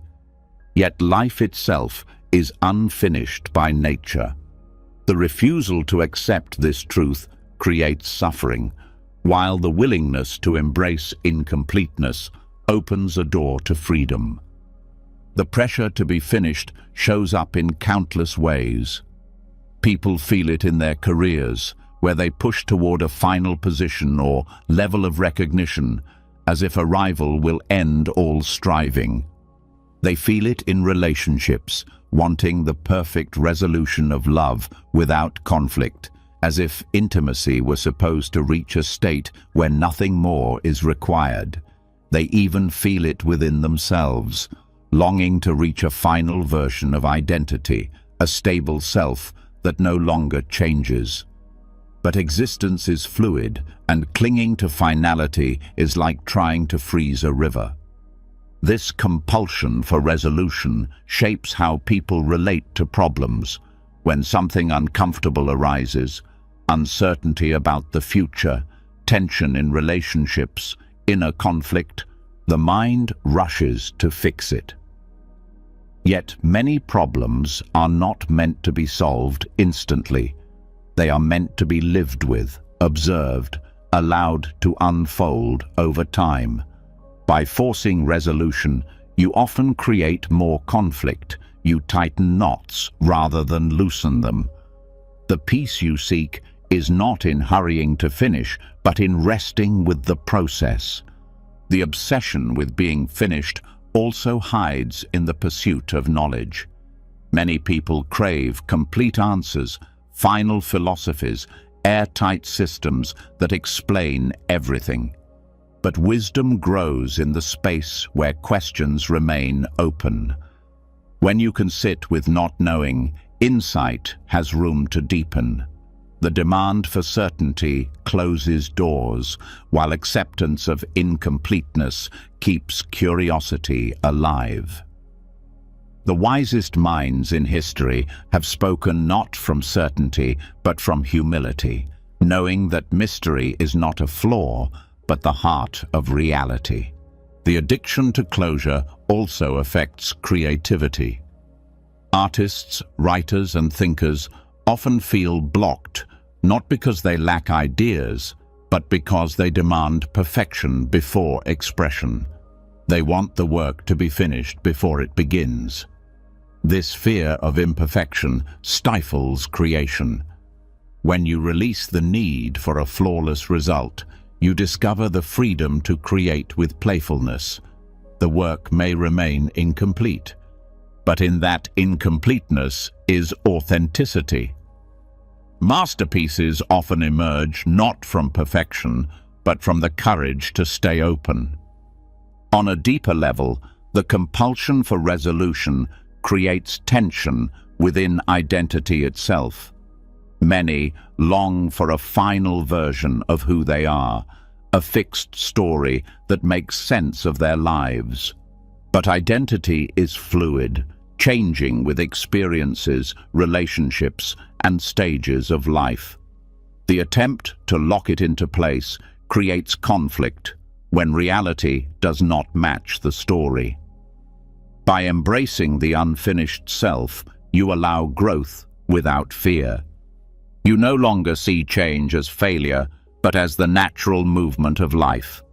The nervous system reveals this pattern as well. When you demand closure, the body holds tension. Muscles tighten, breath shortens, energy contracts. The body braces against uncertainty. But when you accept incompleteness, the body relaxes. Breathing deepens, muscles soften, and energy flows more freely. The peace that arises is not from solving everything, but from releasing the demand that everything be solved. In relationships, embracing the unfinished allows love to breathe. Conflict no longer has to be seen as a sign of failure, but as part of the ongoing process of intimacy. People change, dynamics shift, challenges arise. When you let go of the fantasy of perfect resolution, you meet relationships as living, evolving connections. This perspective reduces pressure and increases compassion, because you no longer expect permanence in a world that is always moving. The freedom of being unfinished also reshapes ambition. Instead of racing toward a final goal, you begin to see life as a path without an end point. Each step matters, not because it gets you to a finish line, but because it is lived fully. Success and failure lose their heaviness because both are simply experiences along the way. This shift allows ambition to become play rather than burden, exploration rather than desperation. Embracing incompleteness also transforms how you relate to mortality. Many fear death because they feel unfinished, dreams unmet, experiences missed, questions unanswered. But when you learn to live with incompleteness, death loses its terror. You see that life itself is always unfinished, and that is not a flaw, but a fact. Each moment lived fully is complete in itself, even if the story never ties together neatly. Spiritual traditions often emphasize this truth. Zen speaks of beginner's mind, a state of openness that never seeks final closure. Taoism speaks of flow, where completion is never forced, but always shifting. These teachings remind us that peace comes not from finishing, but from being present within the ongoing. To demand resolution is to fight the nature of existence. To embrace incompleteness is to align with it. Practical ways to embody this freedom include pausing when the urge for closure arises. When faced with an unanswered question, allow yourself to rest in the not knowing. When conflict arises, resist the urge to fix it immediately. When a project feels unfinished, permit it to remain open for a while. These small practices train the mind to find comfort in process rather than in conclusion. Meditation offers another doorway. By sitting in silence without seeking a specific result, you experience firsthand the freedom of incompleteness. Thoughts rise and fall, feelings come and go, and you practice resting with them rather than resolving them. Over time, this builds resilience to uncertainty. You discover that peace is possible even when nothing is settled. This perspective also fosters compassion toward yourself. When you drop the demand to be complete, you release self-criticism. You no longer attack yourself for not having it all figured out, for not being perfect, for not reaching some imagined end point. Instead, you treat yourself as a work in progress, worthy of kindness at every stage. This gentleness is not weakness, but strength, because it allows you to grow without fear. The freedom of being unfinished also opens doors to deeper connection with others. When you accept your own incompleteness, you accept theirs as well. You stop demanding that people be fully resolved, fully healed, fully consistent. You meet them in their humanity, where contradictions and uncertainties live. This creates space for authentic connection, where both people can be imperfect without fear of rejection. Even the way you experience time shifts. When you release the need for completion, you no longer rush through the present to reach a conclusion.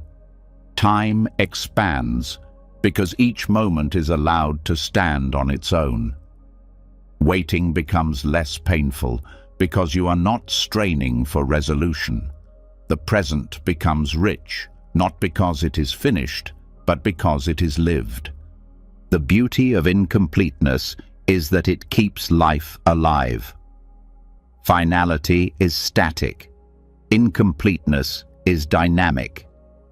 When you accept that life is unfinished, you see that growth never ends, discovery never stops, and peace is not found in arriving, but in walking. This is the liberation hidden in imperfection. To live without the weight of needing to be done, to rest in the openness of what is still unfolding. When the mind learns to rest in the freedom of being unfinished, another truth becomes clear. The craving for resolution was never about finality alone.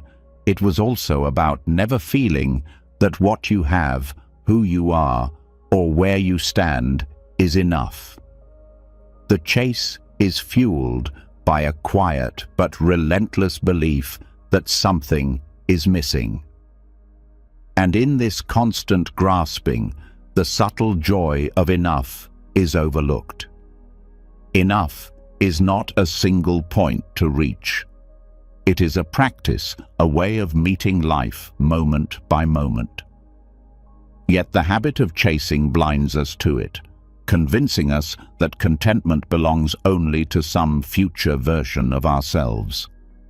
Chasing blocks enough because it creates a moving horizon. Each time you approach what once seemed sufficient, the mind redraws the line. The job that once felt like a dream becomes ordinary. The partner you once prayed for is seen through the lens of flaws. The possessions that once brought excitement fade into background noise. This shifting horizon means that no matter how much you achieve, the sense of sufficiency slips away. The habit of chasing itself prevents rest. The cultural environment reinforces this pattern. Consumerism thrives on convincing people that enough does not exist. Advertisements whisper that satisfaction is always one purchase away. Success is defined by accumulation, comparison, and perpetual growth. In such a culture, stillness looks like failure, and sufficiency looks like settling. The system feeds on dissatisfaction, and so the ability to practice enoughness becomes an act of quiet rebellion. Enoughness is not about stopping desire altogether. Desire is natural. It moves life forward. The practice of enoughness is about seeing clearly when desire tips into craving, when it stops being a healthy expression of growth and becomes a trap of restlessness. It is about recognizing the moment when wanting more blinds you to the blessings already present. Enoughness is found not in refusing all wants, but in remembering that joy is available without them. One of the obstacles to enoughness is comparison. When you measure your life against others, sufficiency disappears. Someone will always have more, and in comparison, your own life will appear lacking. But when attention turns away from comparison, gratitude arises. Gratitude is the soil in which enoughness grows. By noticing the details of what is here, the breath, the meal, the connection, you anchor joy in the present rather than outsourcing it to an imagined future. Enoughness is also a bodily experience. The nervous system is wired to detect threat and scarcity, and when overstimulated, it keeps the body in a state of grasping. Learning to calm the body through rest, breath, or mindful presence allows the sense of sufficiency to surface. When the body feels safe, the mind does not chase as aggressively. This shows that enough is not an idea to convince yourself of, but a state of alignment between body and awareness. Relationships reveal the power of enough as well. Many conflicts arise not because love is absent, but because expectations overshadow it. Wanting a partner to be different, to provide more, to meet every unspoken need, blocks the ability to see the goodness already present. Practicing enoughness in relationships means honoring what is shared rather than resenting what is missing. This does not mean accepting harm or neglect. It means releasing the endless pressure of perfection and finding peace in the ordinary expressions of care. The practice of enoughness also transforms ambition. When driven by lack, ambition becomes destructive. It devours time, health, and peace in the name of more. But ambition rooted in enoughness is different.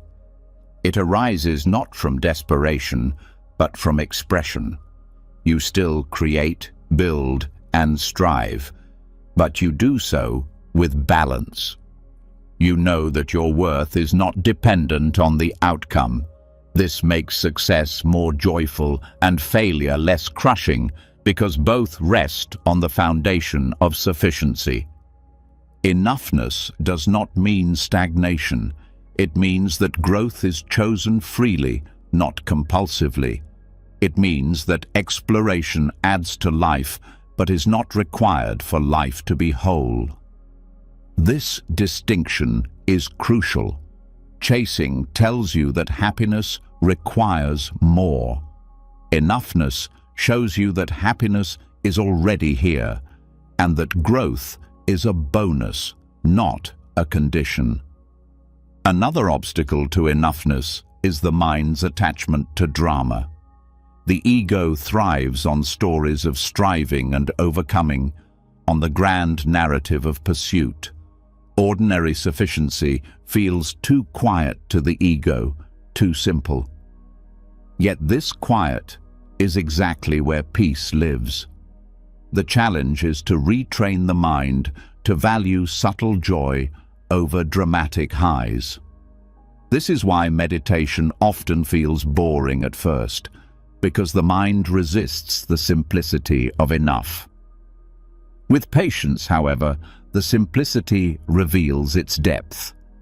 Enoughness is also about releasing the fear of missing out. Modern life floods you with images of what others are doing, convincing you that your life is incomplete without the same experiences. But the truth is that joy does not multiply by chasing every possibility. It deepens by fully inhabiting the ones you choose. Saying yes to everything dilutes experience. Saying yes to what is here and no to what distracts reveals the fullness of enough. Practicing enoughness requires vigilance. The pull of chasing is strong, and the culture around you constantly feeds it. This is why enoughness is not a conclusion, but a daily practice. Each day you ask, what is already sufficient? Each day you return to gratitude, presence, and simplicity.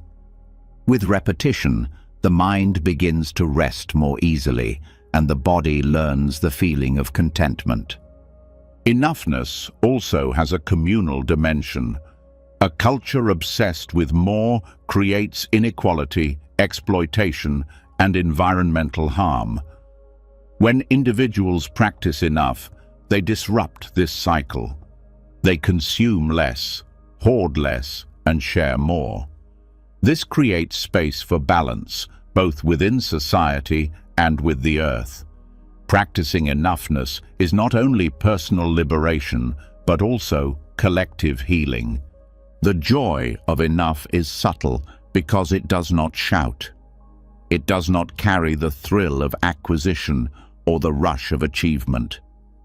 It is quiet, steady, and nourishing. It arises when you drink water with full attention, when you sit in silence without needing more, when you feel gratitude for what is already here. This subtlety is why many overlook it, rushing past in search of louder satisfactions. But once you taste it, you realize its depth far outweighs the fleeting highs of chasing. Enoughness is not the end of desire, nor is it a static state. It is a rhythm, a practice of noticing, pausing, and resting in sufficiency before the next wave of wanting arrives. It is the skill of seeing that nothing more is required in this moment for peace to be complete. And when this practice becomes natural, the chase loosens its grip and life regains its quiet radiance. When the practice of enoughness begins to take root, its greatest threat often comes from the habit of comparison. Even when you feel sufficiency in your own life, the moment you look sideways at what others have, the subtle joy of enough can crumble. Comparison is one of the oldest habits of the mind. It whispers, yes, you may have enough, but look at them. They have more. They are better. They are further ahead. This quiet voice pulls you out of presence and back into chasing. To heal from it is to reclaim your own worth, unmeasured and unconditioned. Comparison often begins in innocence. As children, You notice differences. Who can run faster? Who gets higher grades? Who receives more praise? Over time, those comparisons become tied to identity. You start to believe your value depends on being ahead of others. This belief hardens into adulthood, where careers, relationships, possessions, and even happiness itself are measured against someone else's scale. The result is a life lived not on your terms, but on the terms of an endless race. The pain of comparison is subtle but sharp. Even when you achieve something meaningful, the mind quickly undercuts it by pointing to someone who has done more. Instead of celebrating, you diminish yourself. This cycle ensures that satisfaction never lasts, because there is always another person against whom you come up short. The chase does not stop because the target keeps moving. Comparison also distorts relationships. When others are seen as rivals, connection weakens. A friend's success becomes a source of discomfort rather than joy. A colleague's promotion feels like your loss rather than their gain.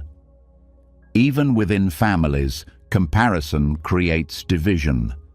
Siblings weighed against each other, parents measuring children by achievements. Love and trust are eroded when comparison takes root, replaced by jealousy, insecurity, and quiet resentment.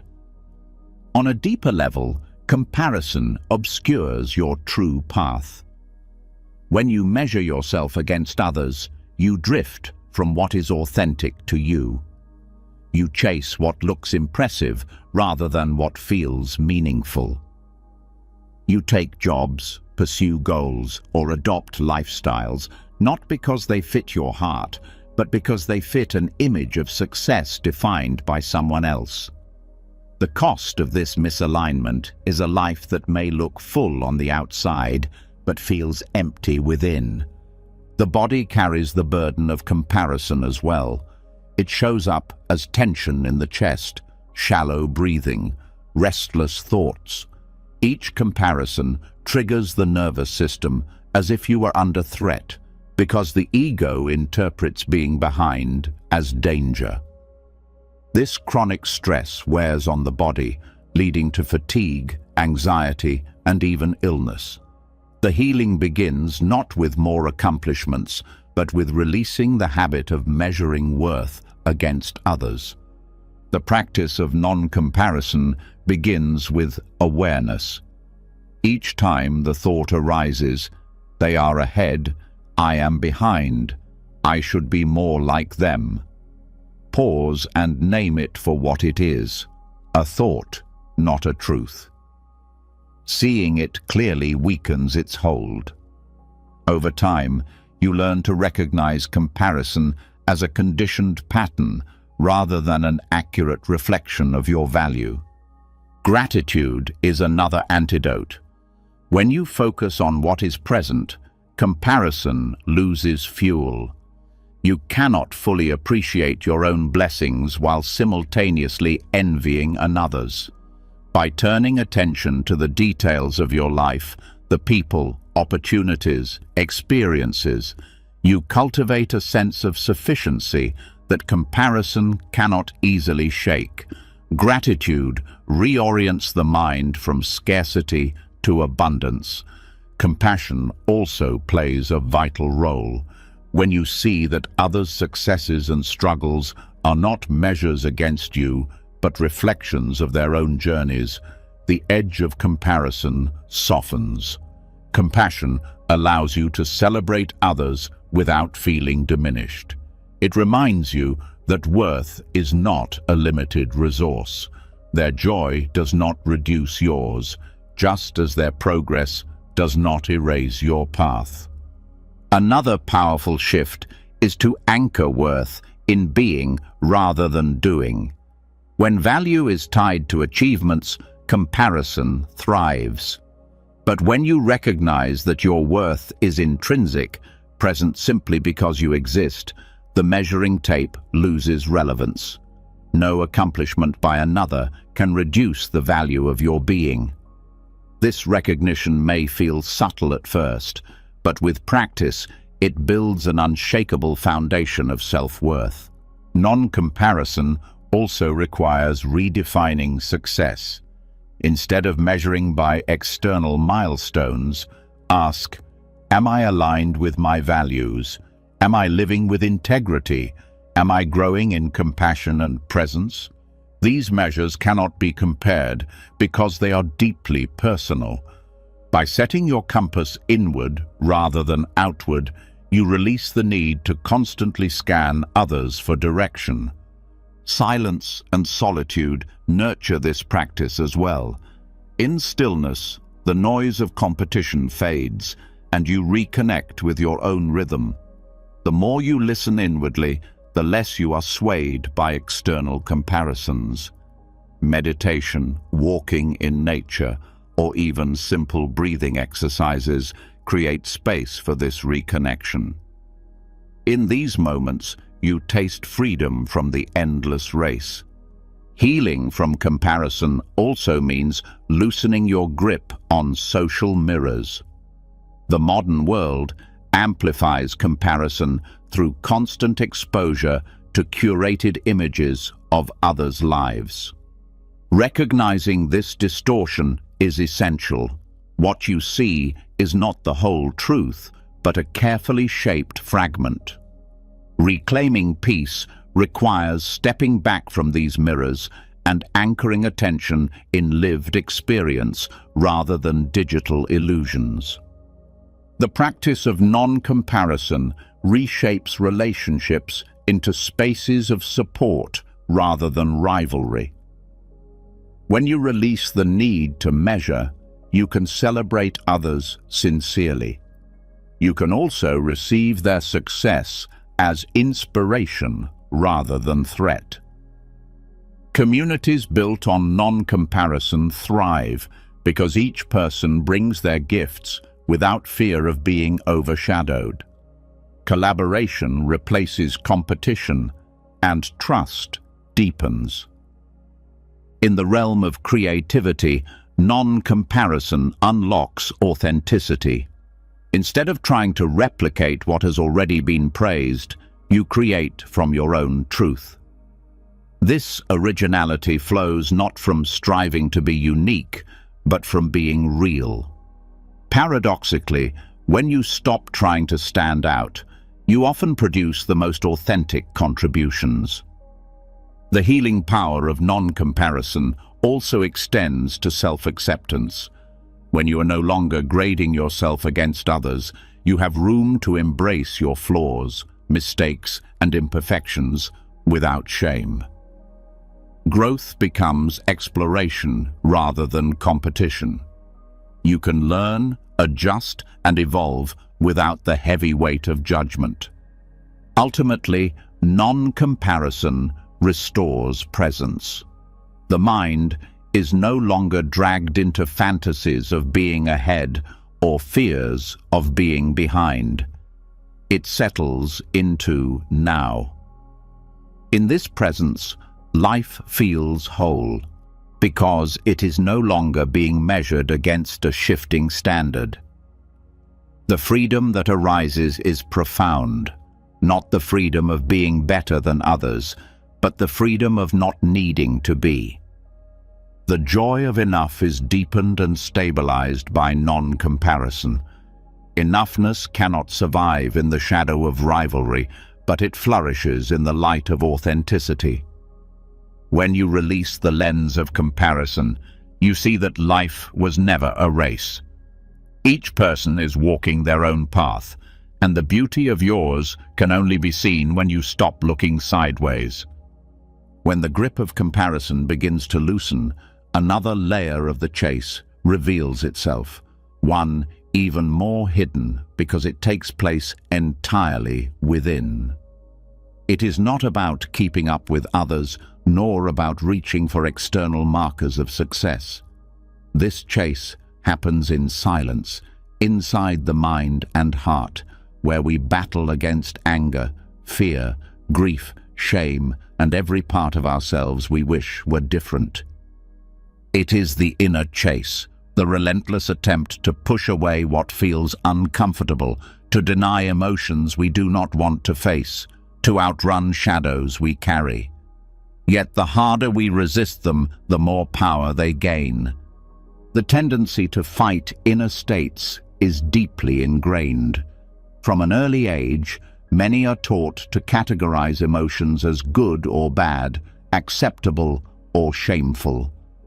Anger is condemned, grief is silenced, fear is mocked.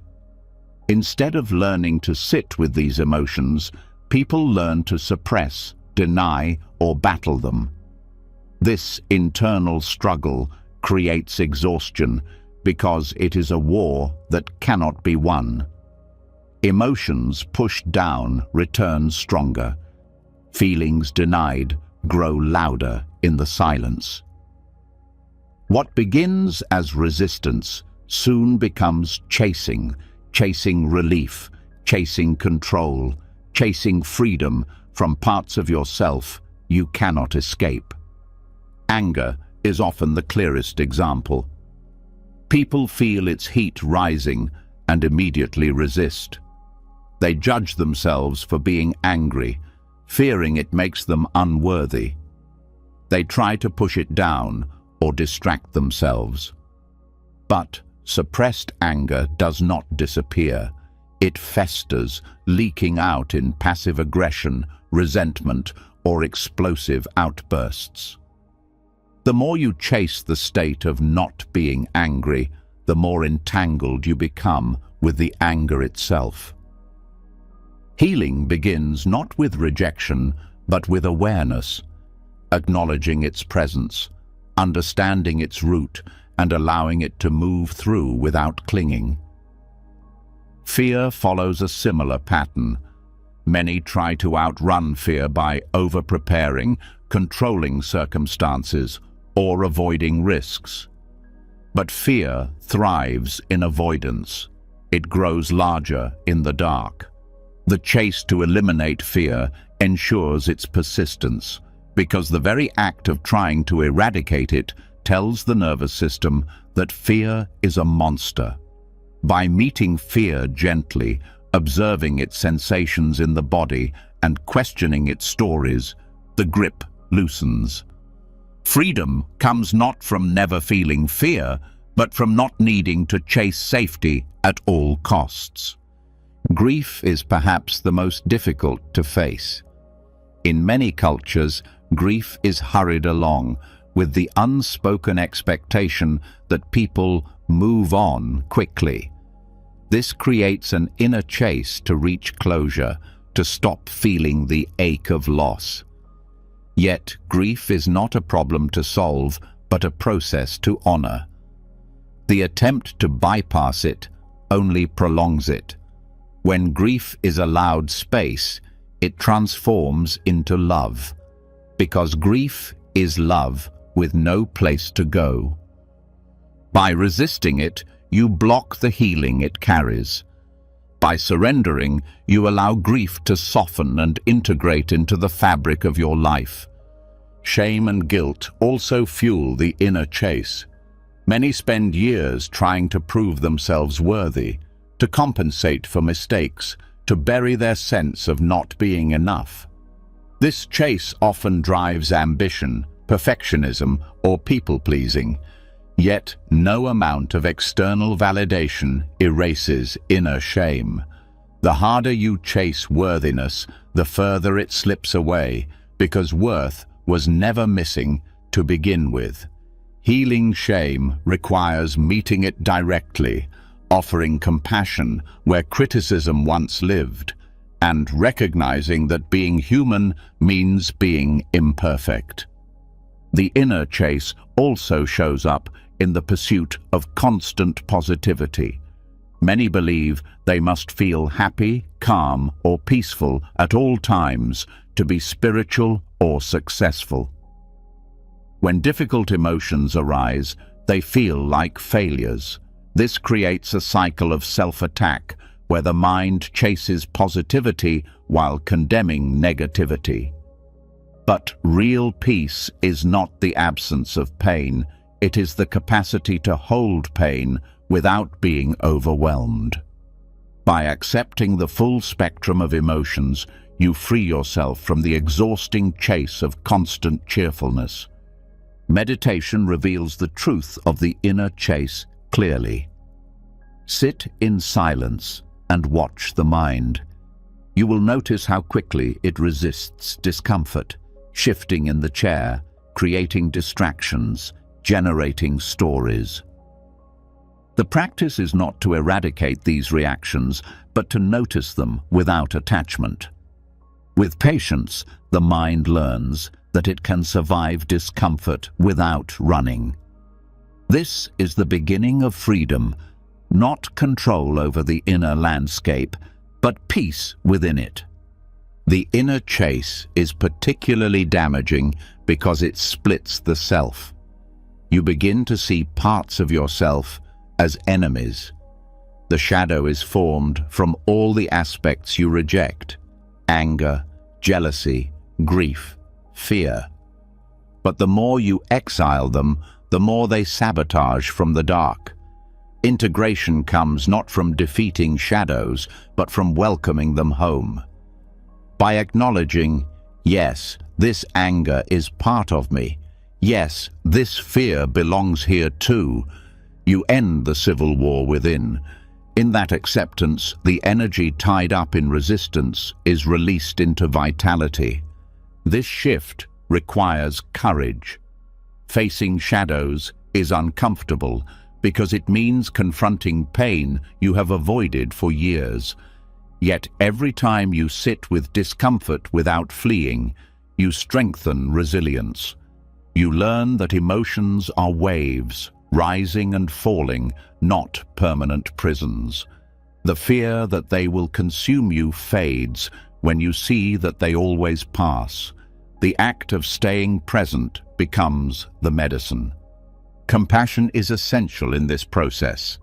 Without compassion, awareness becomes another form of judgment. You may notice anger and immediately criticize yourself for it.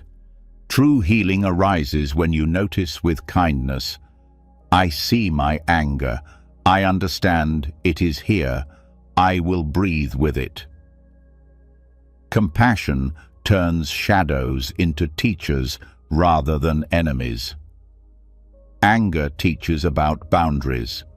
Fear teaches about vulnerability. Grief teaches about love.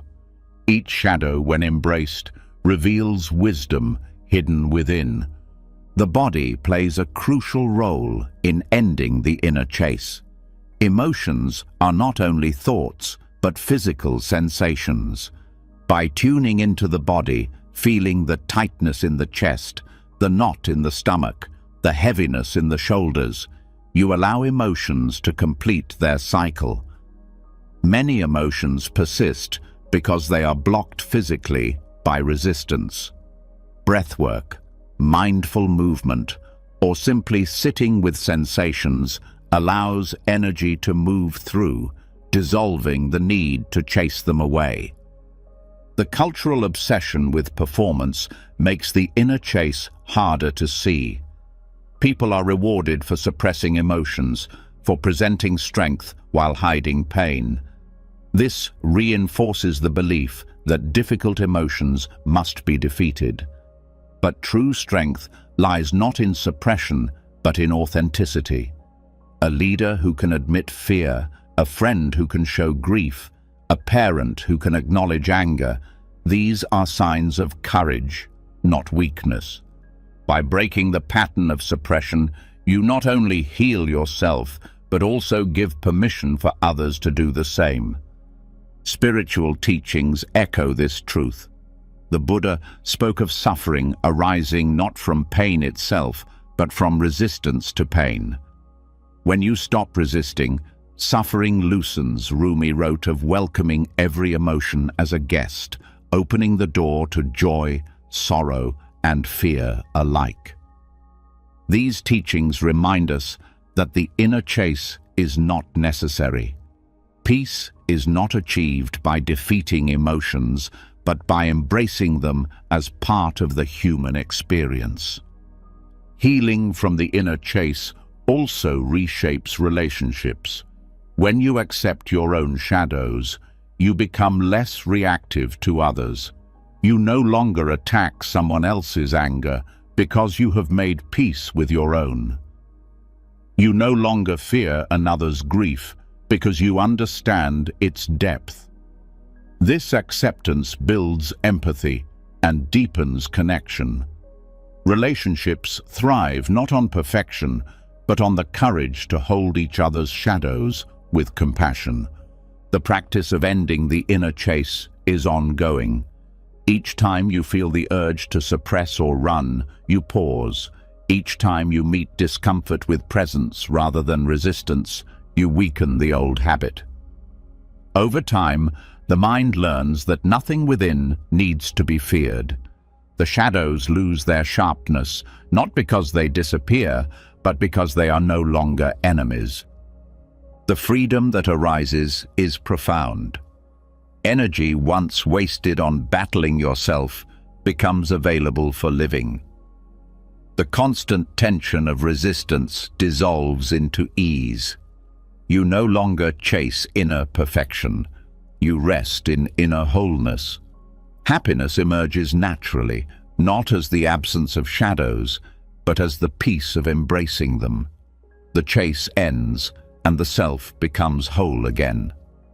When the war with your inner shadows begins to ease, another doorway opens, one that feels even more unfamiliar. Beneath anger, beneath fear, beneath grief, there is a silence that cannot be chased away. Many mistake this silence for emptiness in the bleak sense, a void that feels cold or meaningless. But in Buddhist understanding, emptiness or shunyata is not a lack. It is spaciousness, an open field where joy arises without effort. Learning to meet this emptiness without fear is to discover happiness that does not depend on conditions. The human mind often fears emptiness because it has been trained to equate fullness with meaning. A full schedule means importance. A full bank account means security. A full house means love. When space appears, whether in time, thought, or feeling, the ego interprets it as loss. Yet, this interpretation is mistaken. What is absent in emptiness is not life, but clinging. It is the grasping that drops away, leaving behind an open horizon. In daily experience, small glimpses of this can be felt. After completing a task, before the next begins, there is a pause. After an exhale, before the inhale returns, there is a gap. After a wave of emotion passes, there is a moment of stillness. These moments are often overlooked, filled immediately with distraction. But if you attend to them, you sense their richness. They are not barren, but alive, like a clear sky uncluttered by clouds.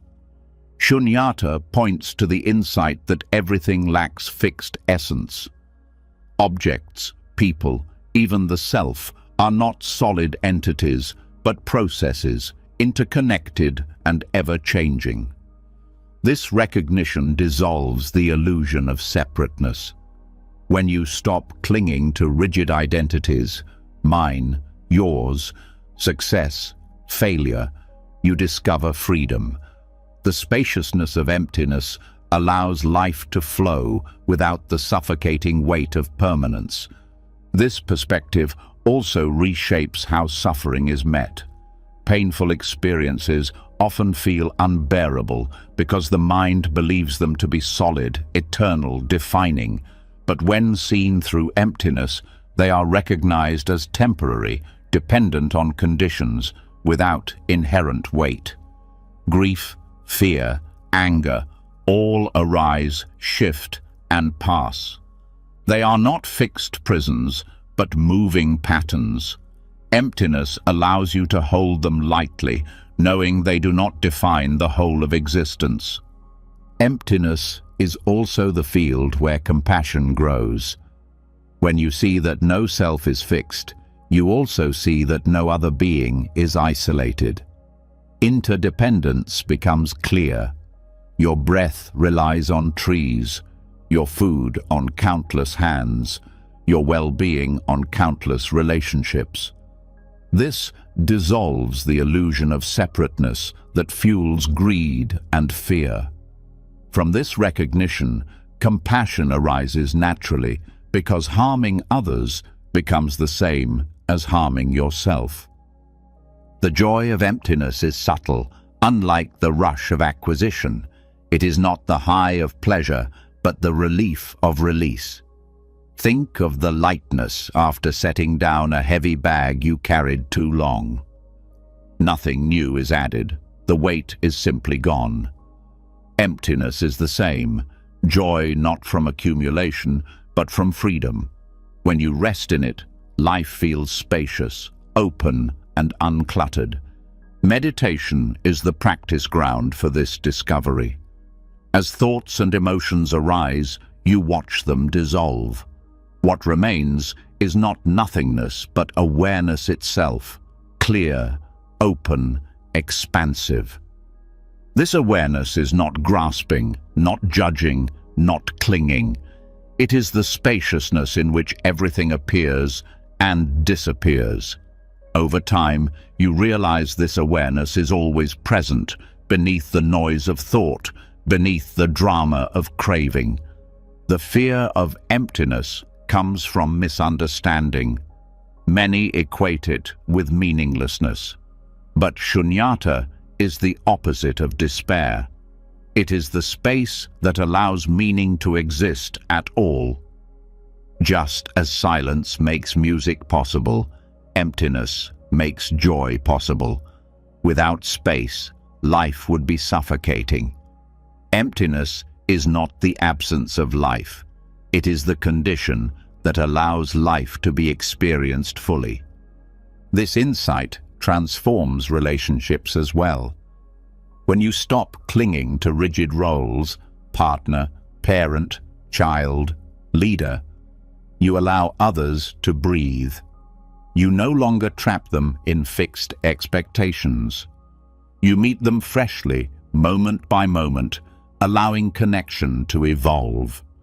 This spaciousness in relationships feels like freedom, because love is no longer a cage, but an open field. Emptiness also brings humility. When you realize that even your sense of self is not fixed, the need to defend it softens. Insults lose their sting because there is no solid identity to protect. Praise loses its grip because it does not inflate a permanent self. This humility is not weakness, it is strength rooted in freedom. The less you cling to a fixed self, the more resilient you become. The practice of resting in emptiness also brings clarity. When the mind is cluttered with clinging, perception is distorted. You see not what is, but what you want or fear it to be. Emptiness clears these distortions. In spacious awareness, things are seen as they are, impermanent, interconnected, fluid. This clarity allows wiser choices because decisions are no longer driven by grasping but by understanding. In the context of ambition, emptiness is deeply liberating.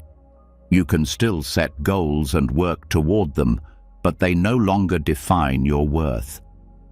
Success and failure are recognized as conditions arising and passing, not as permanent verdicts.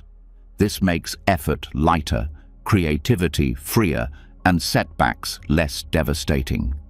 Life becomes play rather than battle, because nothing is fixed in stone. On the level of the body, emptiness is felt as relaxation. The tension of clinging creates contraction, tight muscles, shallow breath, restless movement. When clinging drops, the body opens. Breath deepens, posture softens, energy flows. The spaciousness of emptiness is not just a concept, but a physical experience of ease. The gift of emptiness also dissolves fear of death. Fear arises from the belief in a fixed self that must end, but when you see that there was never a fixed self to begin with, death is no longer a final loss. Life is a flow of conditions, endlessly transforming. What you call self is simply one configuration in this flow.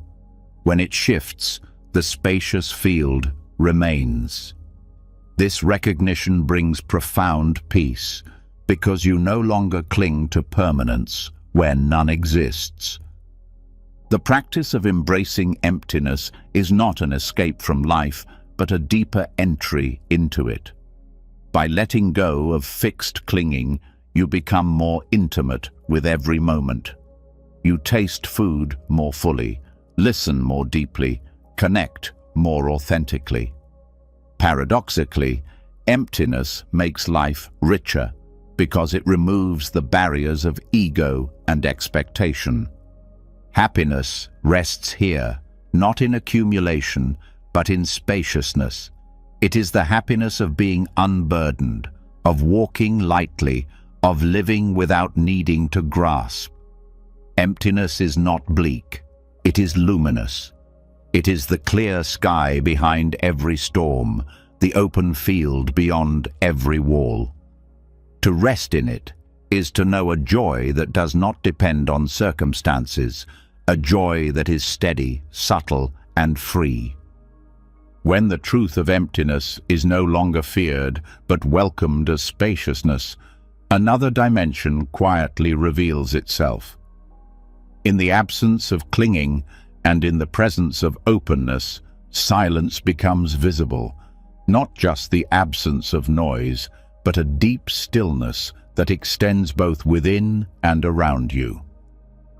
This silence is often overlooked because striving drowns it out. The constant hum of plans, worries, and ambitions fills every corner of the mind. Yet, when striving subsides, even for a moment, silence steps forward.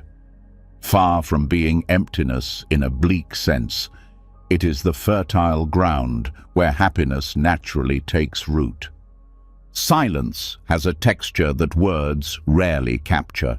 It is not simply quiet in the ears, but stillness in the heart. It is the absence of inner argument, the release of constant commentary. When you rest in silence, there is no need to prove, defend, or achieve. The chase ceases, and in its place, a profound peace begins to bloom. This peace is not added from the outside. It was always here, concealed by the noise of striving. Striving is often praised as virtuous. People admire those who hustle endlessly, who fill every moment with effort. Yet underneath, striving carries restlessness. It suggests that the present is insufficient, that happiness will come only with more effort, more achievement, more doing. Silence interrupts this narrative. It whispers that nothing is missing, that peace is already available in the space where striving falls away. This stillness is not passive. It is not apathy or neglect. It is alive, alert, and receptive. Think of the calm before dawn, when the world holds its breath.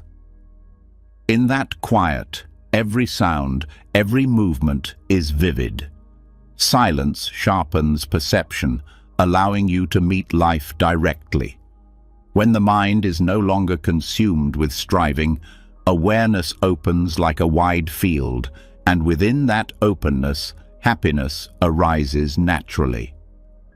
One way this silence reveals itself is in the pause between thoughts. Just as there is space between desires, there is space between mental chatter.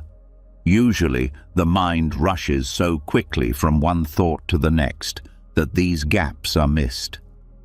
But with practice, you begin to notice the stillness between. In those intervals, there is no striving, no identity, no burden, only awareness. This awareness itself is happiness, because it is free. Environmental silence also plays a role. In a world saturated with noise, traffic, screens, notifications, the nervous system rarely rests. Seeking silence in outer spaces, whether in nature, in quiet rooms, or in intentional moments without devices, allows the body and mind to recalibrate. In the hush of a forest, in the stillness of early morning, in the absence of constant stimulation, you feel a return to your natural rhythm.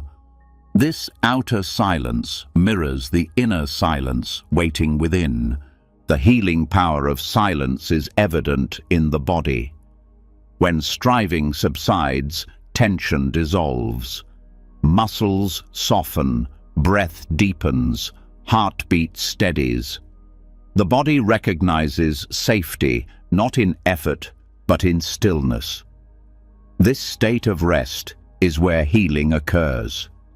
Constant striving keeps the body in survival mode. Silence restores it to balance.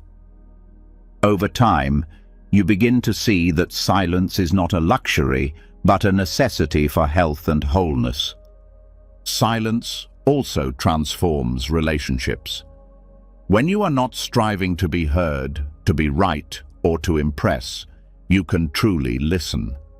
Conversations gain depth when silence is allowed to hold space between words.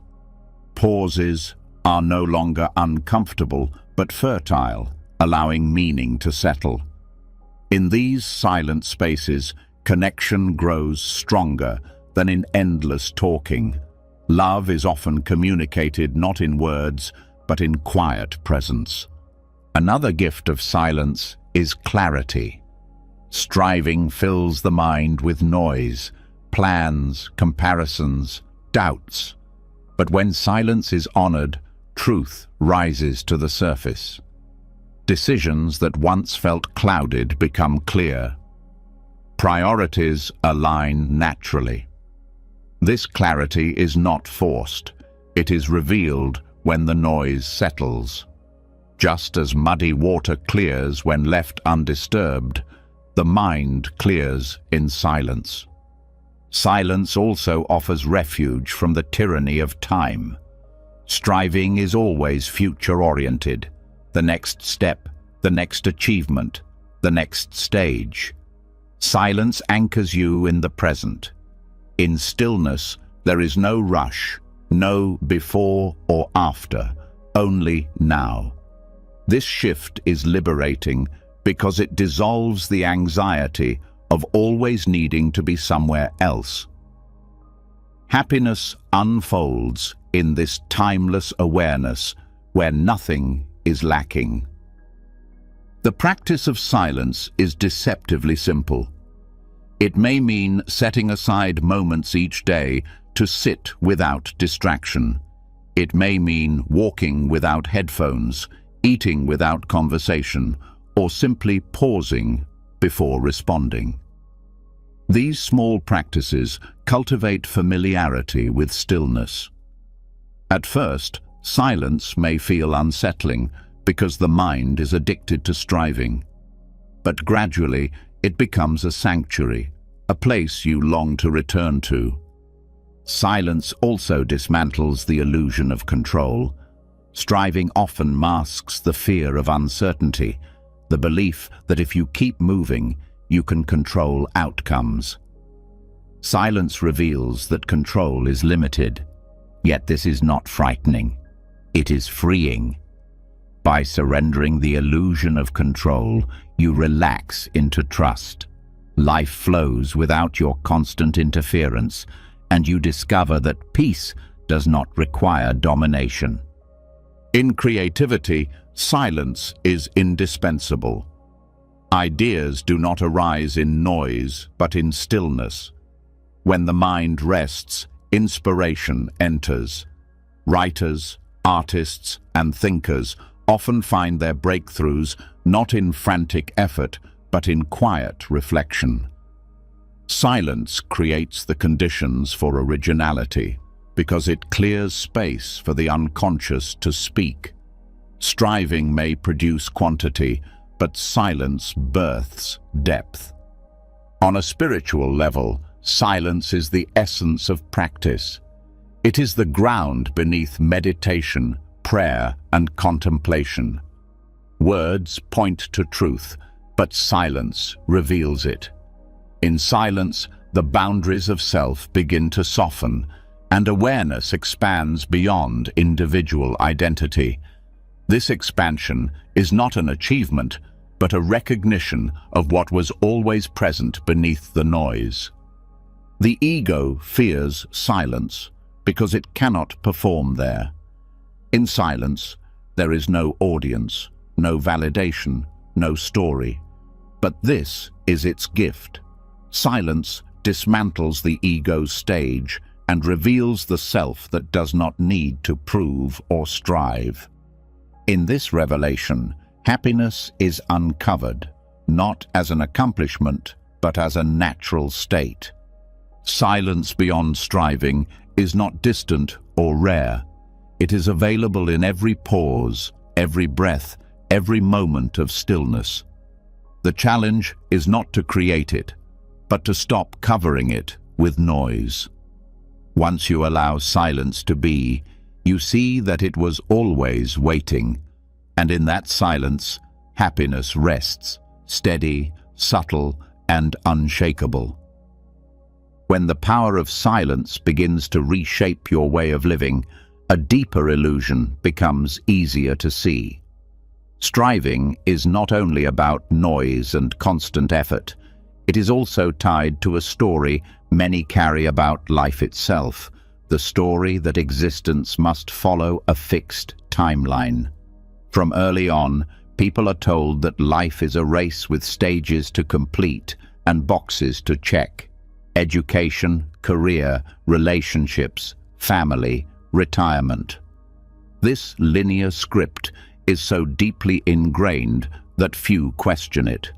Yet it quietly robs people of contentment because it convinces them they are always either behind or racing ahead. Letting go of this timeline is one of the most radical freedoms. The myth of achievement works because it seems orderly. It promises certainty. If you reach the next milestone, you will feel secure, successful, and happy. But this promise is hollow. Each milestone reached reveals another waiting. Graduations lead to jobs, jobs to promotions, promotions to new responsibilities. Marriage leads to expectations of children, children to expectations of status, and so on. The cycle never ends. What was once celebrated becomes ordinary, and the line of achievement extends further. The timeline becomes a treadmill that never stops. This belief that life is a race creates subtle suffering.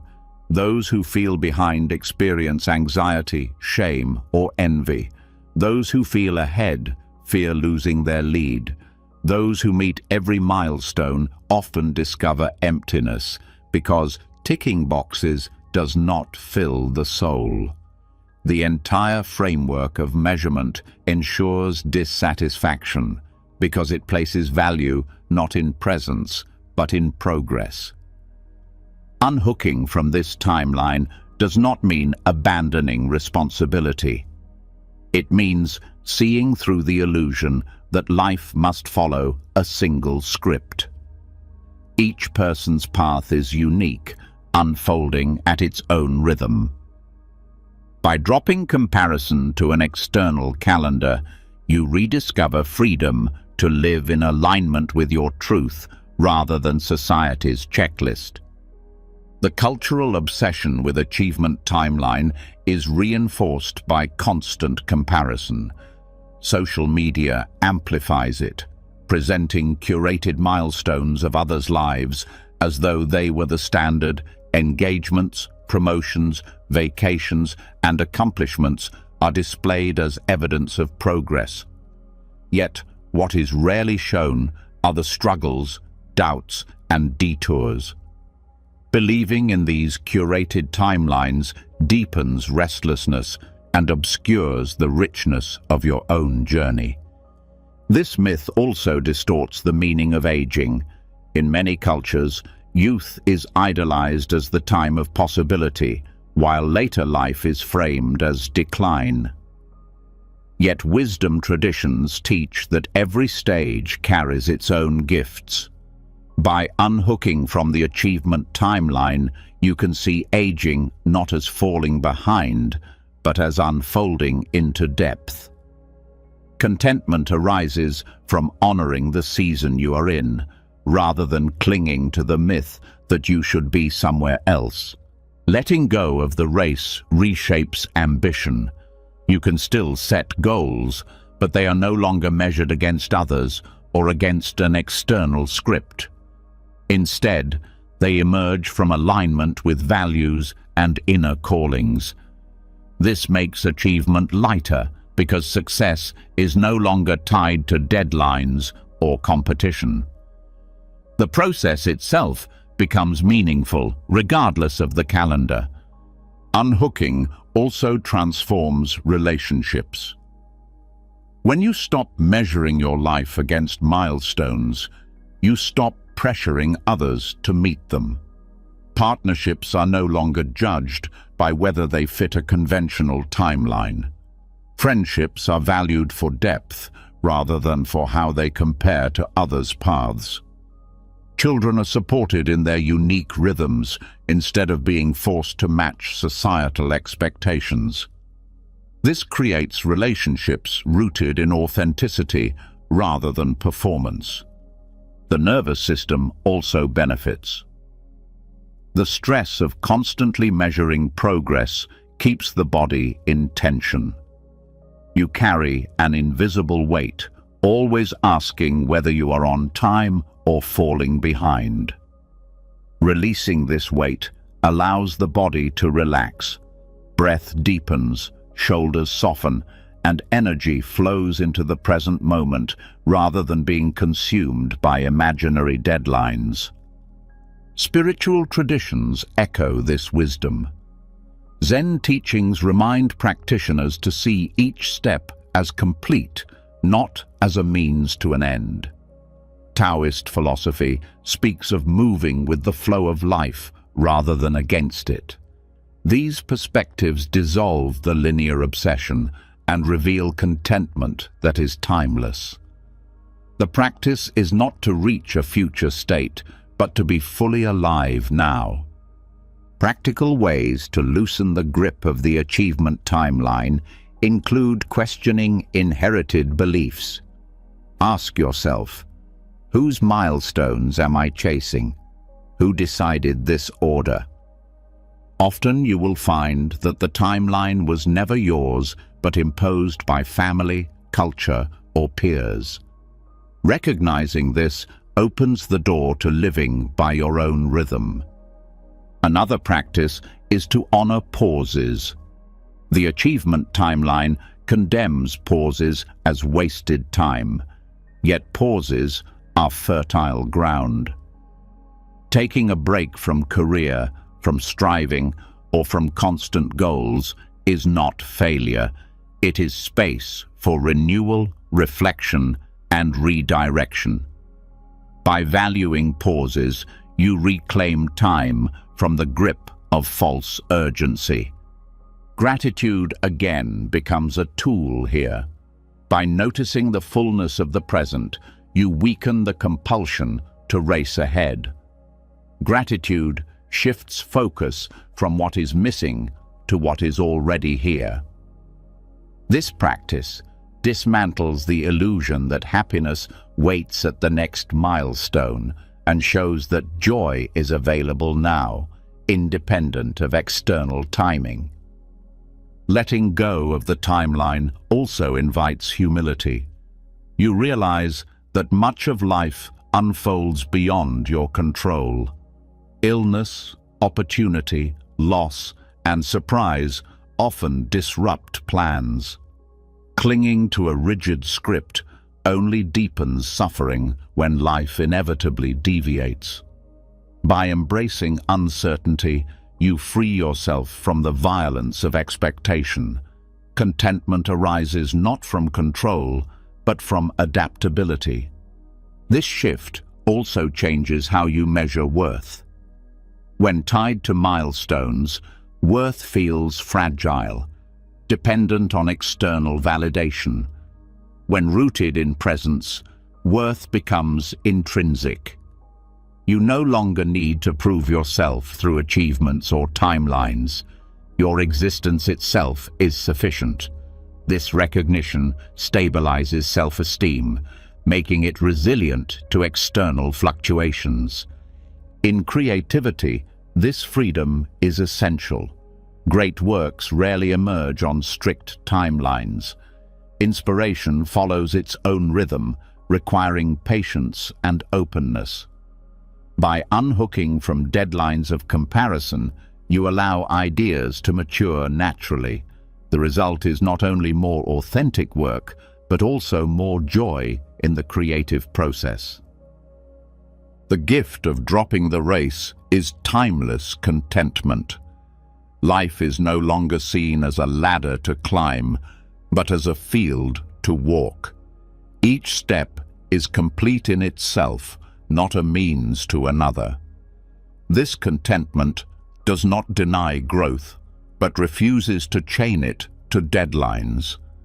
Growth becomes organic, guided by curiosity rather than pressure. Unhooking from the timeline of achievement allows you to step out of competition and into presence. It allows you to see that there is no finish line waiting to validate your worth. There is only this unfolding moment, whole and sufficient.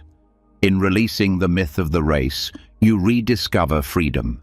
Not the freedom to finish first, but the freedom to walk your own path with peace. When the pressure of the timeline dissolves and life is no longer a race, what arises is the possibility of a new way of seeing. Without the weight of milestones, without the comparison of who is ahead or behind, a deeper question surfaces. How do we meet this moment? The restless habit of focusing on what is missing often clouds perception, leaving the present feeling thin, unsatisfying, and incomplete. Yet when the lens shifts from lack to presence, the very texture of life changes. What once seemed ordinary begins to glow with sufficiency, and what once felt empty reveals itself as whole. Lack is a learned lens. From advertisements to cultural stories, the message is constant. You are incomplete until you acquire more, until you achieve more, until you become more. This conditioning trains the mind to scan for deficits, to notice what is absent rather than what is present. Over time, this becomes second nature, so automatic that people forget there is another way of seeing. But lack is not the truth of existence. It is a perspective shaped by habit and culture. Presence, by contrast, reveals what has been here all along. The shift from lack to presence is not about denying difficulties or pretending life is perfect. It is about anchoring attention in what is already available rather than being consumed by what is missing. When you focus on presence, you discover richness in simplicity. The breath moving steadily, the body carrying you, the food on the table, the voices of loved ones, the stability of the ground beneath your feet. None of these erase life's challenges, but they soften the grip of scarcity. They remind you that even amid imperfection, abundance exists. Contentment emerges naturally from this shift. Contentment is not laziness or resignation. It is an active engagement with what is here. It allows you to act, create, and pursue goals without being enslaved by them. In contentment, ambition becomes expression rather than desperation. Relationships become spaces of appreciation rather than arenas of demand. Even ordinary routines gain depth because presence reveals details that lack ignores. The practice of contentment requires awareness of how lack shows up. It may appear as envy when others succeed, as disappointment when things do not match expectation, as restlessness in quiet moments. Each time lack arises, it pulls you out of presence, convincing you that happiness is elsewhere. The alchemy begins when you notice this pull and redirect attention to what is here. This is not a single decision, but a repeated practice, slowly retraining the mind to see sufficiency rather than scarcity. Gratitude is one of the most powerful tools for this transformation. Gratitude shifts attention deliberately to presence. By naming what you appreciate, you highlight abundance where the mind once saw absence. Over time, this practice rewires perception. The brain learns to scan for gifts rather than deficits. Gratitude does not require extraordinary events. It thrives on the ordinary. A warm cup of tea, a kind word, a quiet breath can all become anchors of sufficiency when gratitude is cultivated. Contentment also grows through simplicity. When life is cluttered with excess, too many possessions, too many commitments, too much noise, the mind struggles to rest in presence. Simplicity clears space, making what is here more visible. This does not mean deprivation, but clarity. Owning fewer things allows you to appreciate each one more fully. Committing to fewer activities allows you to engage more deeply. Simplicity is a form of respect for presence because it prevents life from being buried under layers of distraction. Relationships reveal another dimension of this alchemy. Lack often shows up as constant expectation, wanting others to fill your emptiness, to act differently, to provide what you believe is missing. This pressure erodes intimacy. When you shift to presence, you begin to appreciate others as they are, rather than as you wish them to be. Love becomes less about demand and more about recognition. Connection deepens because it is grounded in appreciation rather than scarcity. The body plays a role in this practice as well. Lack is often felt as tension, a tightening in the chest, a restless movement, a shallow breath. Presence, by contrast, relaxes the body.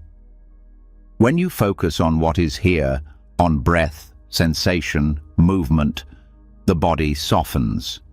This physical shift reinforces mental clarity, creating a feedback loop of calm. Practicing presence through the body, whether by walking mindfully, eating slowly, or resting in silence, turns contentment into an embodied experience rather than an abstract idea. The shift from lack to presence also transforms creativity. When driven by lack, creativity becomes a chase for recognition or proof of worth. But when rooted in presence, creativity becomes play, exploration, and expression. You create not to fix a deficit, but to give form to the richness already within.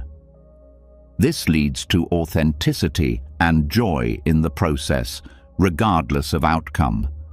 Contentment reshapes ambition in a similar way. Goals can still inspire, but they no longer carry the weight of identity.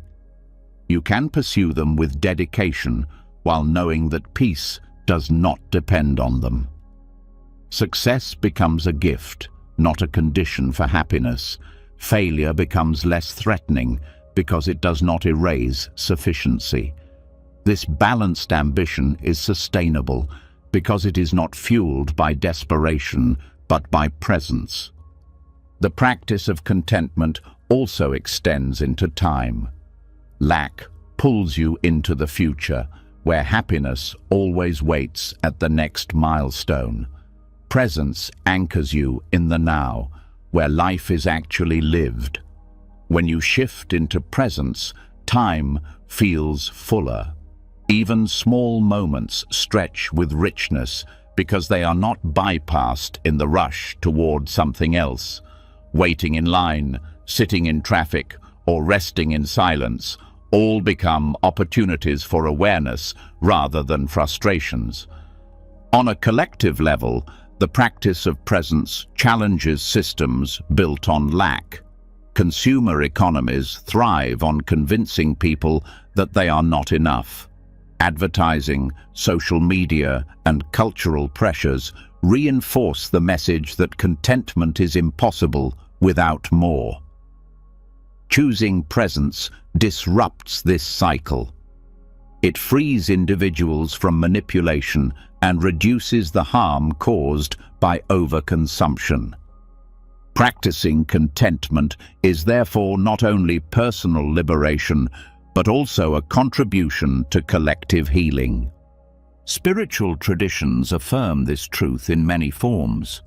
Buddhism teaches that craving is the root of suffering, and that peace arises when craving subsides.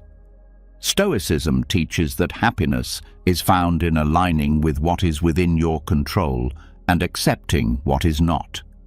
Taoism emphasizes harmony with the flow of life, not resistance to it. Across traditions, the core insight remains. Contentment arises not from accumulation, but from presence. The alchemy of contentment is not instant. It requires daily practice because the pull of lack is strong. Each time you notice scarcity thinking and gently redirect to presence, you strengthen the habit of sufficiency. Over time, the texture of life changes. What once felt thin and restless begins to feel rich and steady. The joy of enoughness becomes natural, not forced. This transformation is not about settling for less, but about waking up to what has always been here. Lack narrows vision to what is missing.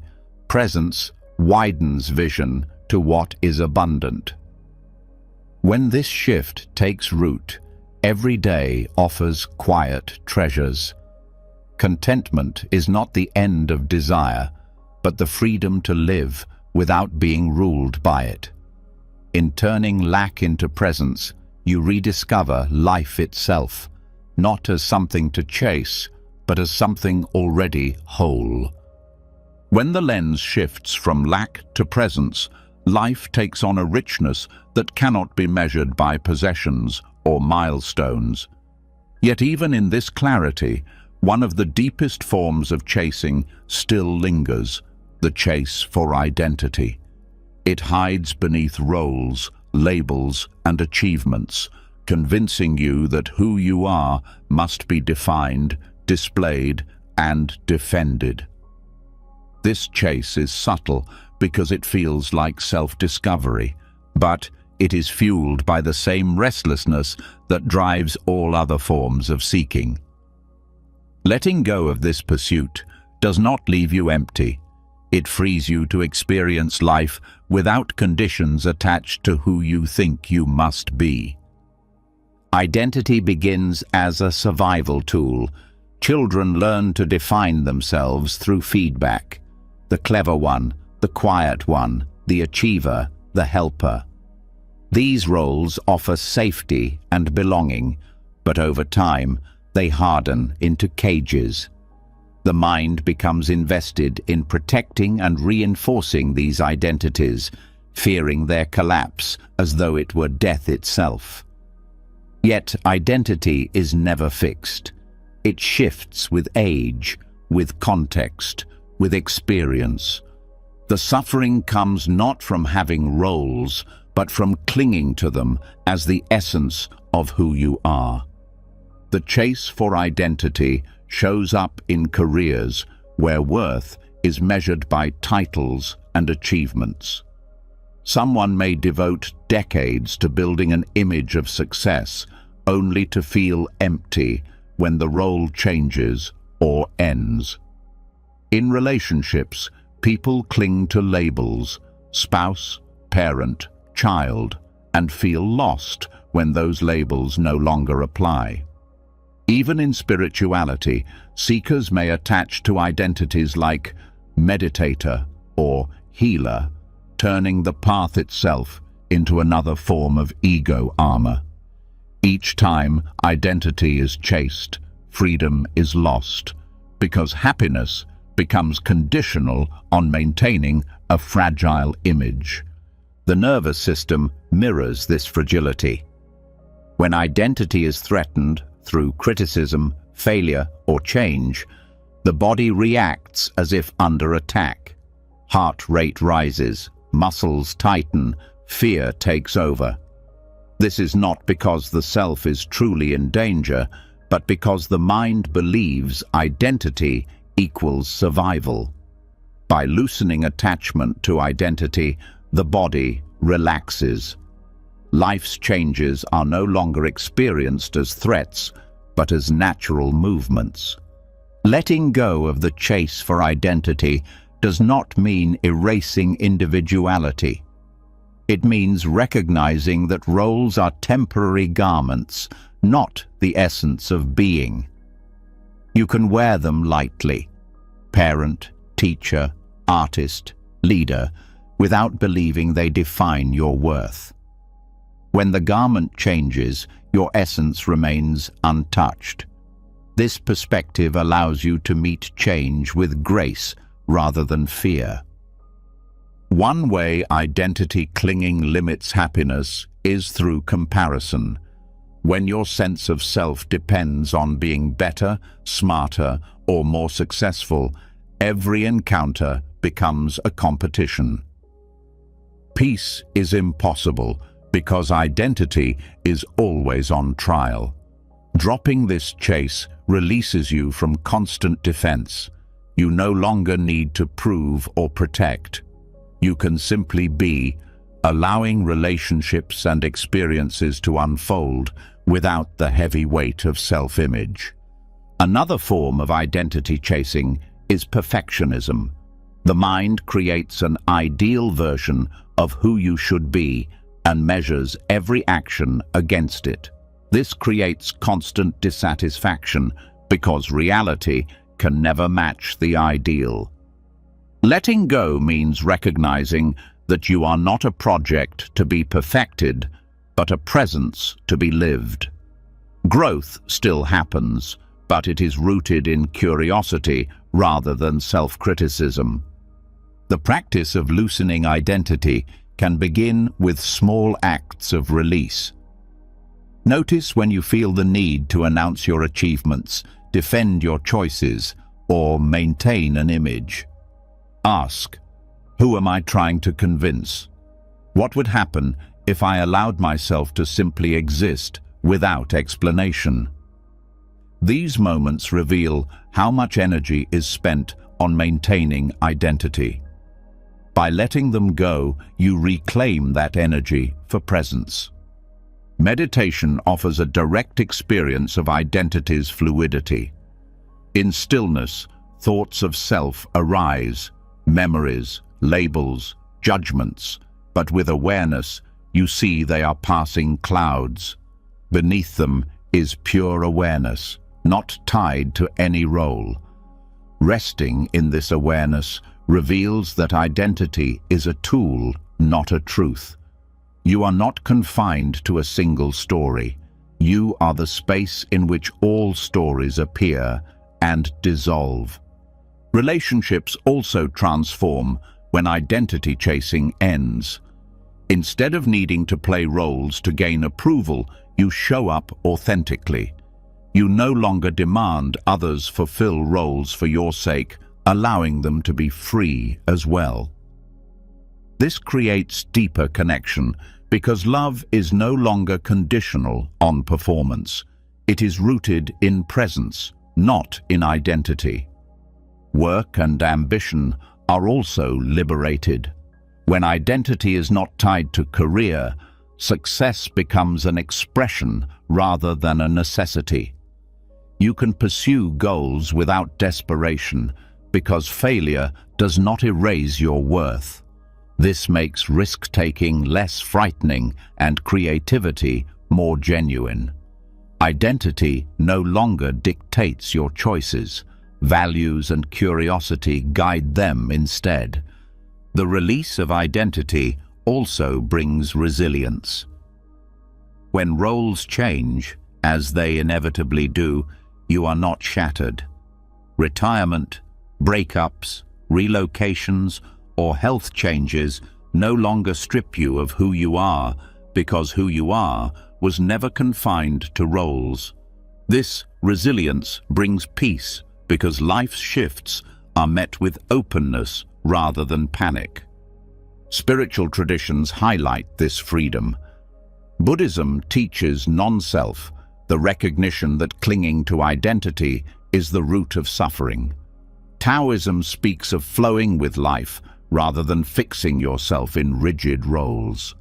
Even in psychology, modern research shows that flexible self-concepts correlate with well-being, while rigid identities increase stress.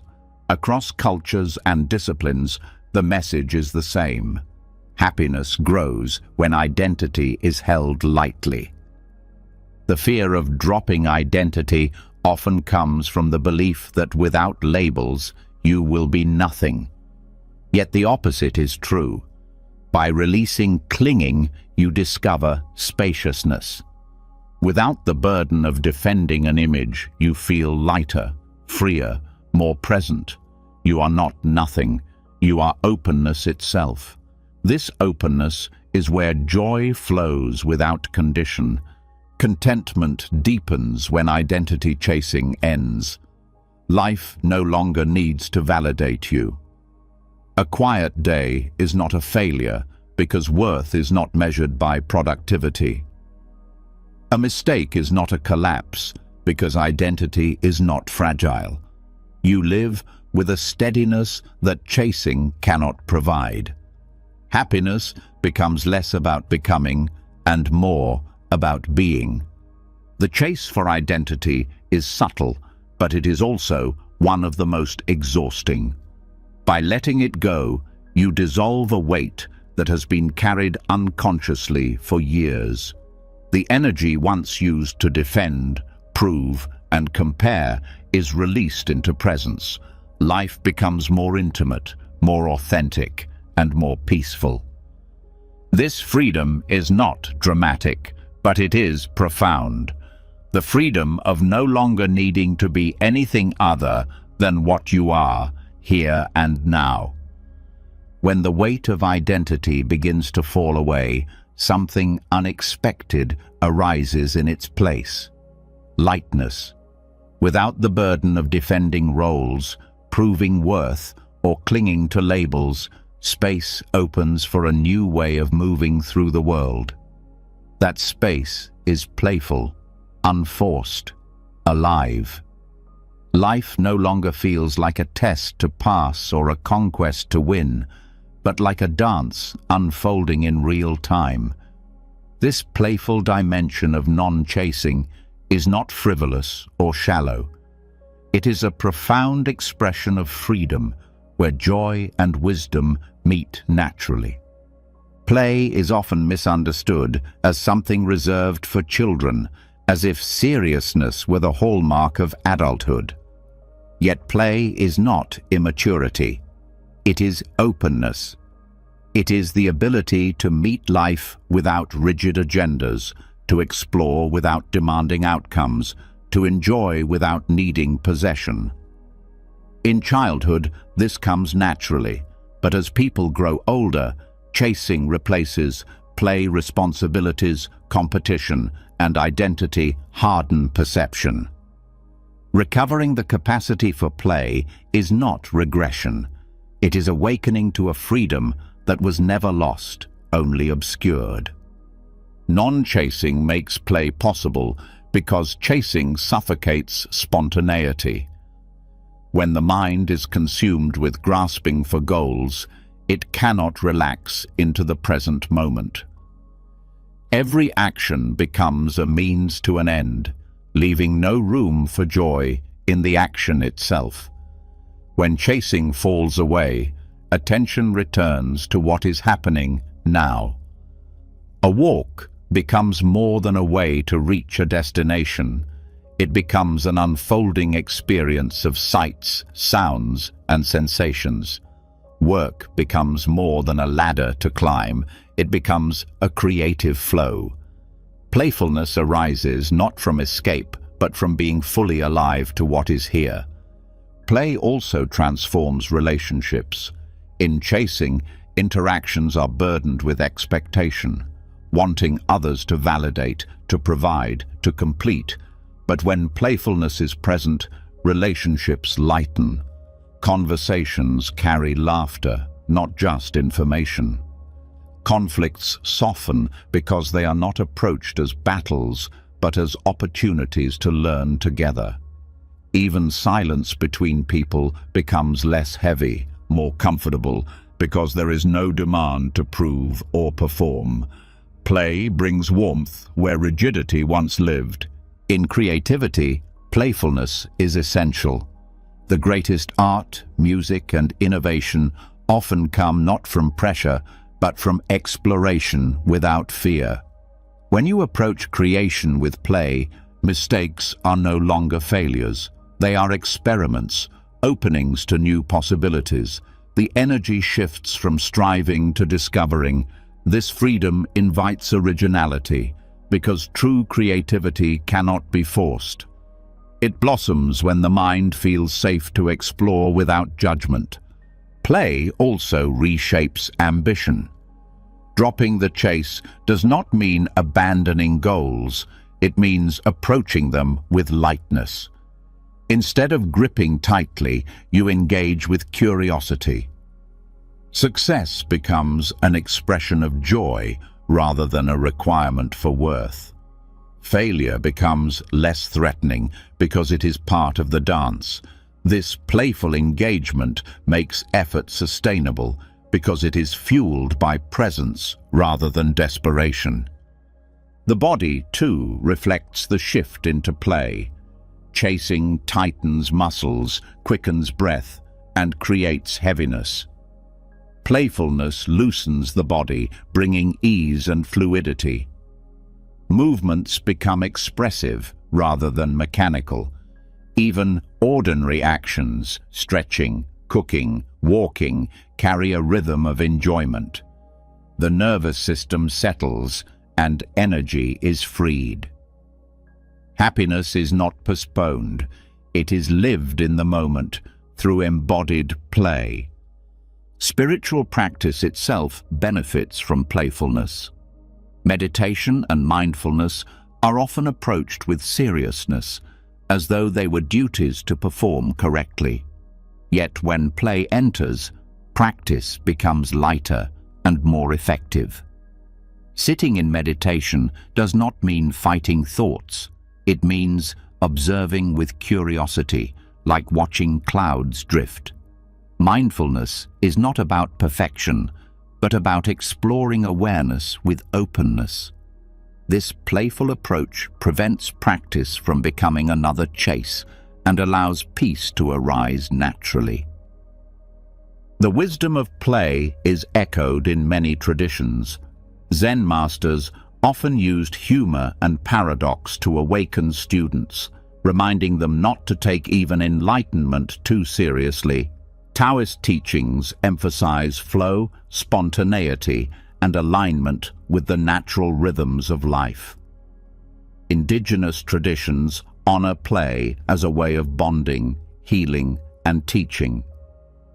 Across cultures, play is recognized not as trivial but as sacred, a gateway to truth. Play also dissolves fear. Much fear arises from treating life as a high-stakes game, where every mistake is catastrophic. But when life is approached as play, fear softens. You begin to see that missteps are part of the dance, not signs of failure. This shift creates resilience. You recover more quickly because the weight of perfection no longer crushes you. Courage grows naturally because exploration feels safe when outcomes are not absolute. The practice of play can begin with small acts. Singing while you cook, dancing to music alone in your room, telling a joke during a tense moment. These small gestures reawaken the spirit of play. Over time, playfulness expands into every aspect of life. Meetings, chores, and even challenges become lighter when approached with curiosity and openness. The world becomes less a battlefield and more a playground of discovery. Play does not deny suffering. Life includes pain, loss, and struggle. But even here, play offers resilience. Humor in dark times can soften despair. A playful attitude toward mistakes can turn setbacks into lessons. Play does not erase suffering, but it allows you to carry it with more lightness. It prevents heaviness from defining your entire experience. The playful dimension of non-chasing restores balance. Where seriousness can narrow perception, play opens it. Where grasping creates rigidity, play creates flexibility. It reminds you that happiness is not a prize at the end of struggle, but a rhythm woven into the way you move through life. To rediscover play is to rediscover freedom, the freedom to live without the constant weight of needing to prove, to chase, to conquer. Life as a dance is not metaphor alone. It is a lived reality when you stop moving as though every step must lead somewhere else. In play, the step itself is enough. In play, happiness is not postponed. It is already here, moving with you, light on its feet, waiting to be noticed. When playfulness begins to color the way you meet life, seriousness loses its grip. The dance of non-chasing shows that joy can arise when you are no longer burdened by proving or striving. Yet, even in this lightness, another habit often lingers, the quiet tendency to bargain with reality. The mind says, "I will be happy if things go my way, if conditions line up, if people behave as they should." This constant negotiation with what is becomes another chase, subtle but exhausting. The freedom comes when you stop bargaining altogether, when you allow reality to be as it is without conditions. Negotiation with reality takes many forms. It appears in the thought that life owes you fairness, that suffering is a mistake, that happiness requires circumstances to meet your demands. It shows up in complaints about the weather, resentment toward others' choices, frustration at your own imperfections. Each negotiation carries the hidden message that peace cannot exist until life changes. But life does not bend to every demand. The habit of bargaining ensures dissatisfaction because reality keeps showing up as itself. This constant bargaining is rooted in control. The mind clings to the belief that if it argues hard enough with reality, it will win. But reality is unmoved by argument. The rain falls whether or not you approve. People act from their own conditions whether or not it pleases you. Time passes whether or not you are ready. Each resistance drains energy. Instead of resting in the flow, you stand against it, exhausting yourself in a fight that cannot be won. Radical acceptance is not resignation. It is not passive or indifferent. It is the recognition that this moment, as it stands, is already here. You can resist endlessly, or you can meet it directly. Only by accepting what is can you respond wisely. Acceptance does not mean you never act for change. It means your actions arise from clarity rather than denial. When you stop negotiating with reality, energy once wasted on resistance becomes available for meaningful response. Relationships reveal this dynamic clearly. Many conflicts arise not from actual harm, but from the refusal to accept others as they are. You argue in silence with their habits, their words, their ways of being. You say to yourself, they should be different. But this is a negotiation with reality. The person before you is who they are in this moment. When you accept this truth, you can respond with love, with boundaries, or with distance, but you stop exhausting yourself with futile bargaining. The body also reflects the strain of resisting reality. Muscles tighten, jaw clenches, stomach knots. The nervous system reads every argument with "what is" as danger. By practicing acceptance, the body relaxes. Breathing deepens, tension eases, health improves. Peace becomes physical, not just mental. This shows that acceptance is not an abstract philosophy, but a practical medicine for the body and mind. Negotiating with reality also distorts time. You spend hours replaying the past, insisting it should have been different. You project into the future, demanding it unfold a certain way. Both are negotiations with what cannot be controlled. Acceptance brings you back to now. The past is unchangeable, the future uncertain, but the present is real and alive. When you stop bargaining with time, you find richness in this moment. The practice of acceptance can begin with small irritations. Notice when you resist the weather, traffic, or delays. Instead of fueling the argument, pause and breathe. Say, "This is what is."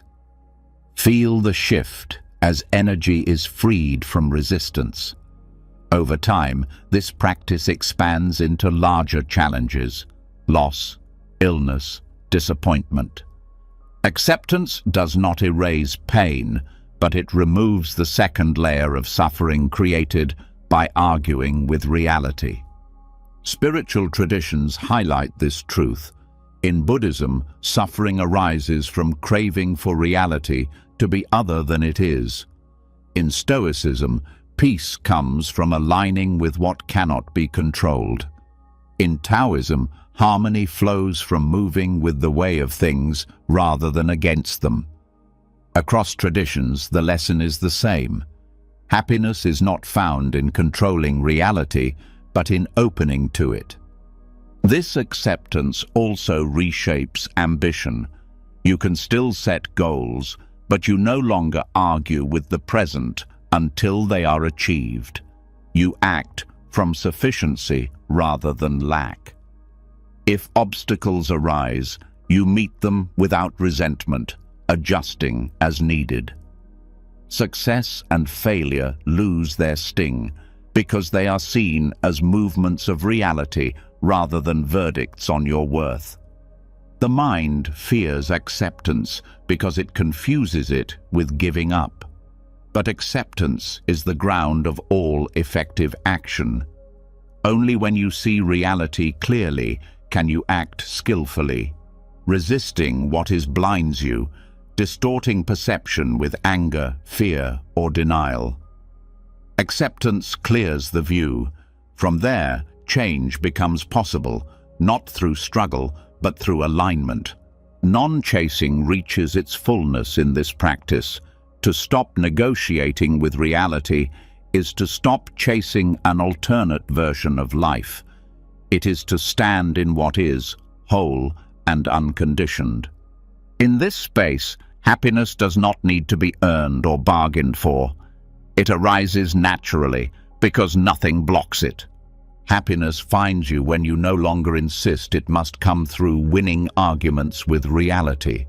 It finds you in the pause after resistance drops, in the breath that softens, in the openness that follows surrender. It is not passive, not weak, but strong in its simplicity. Radical acceptance is the end of bargaining and the beginning of peace.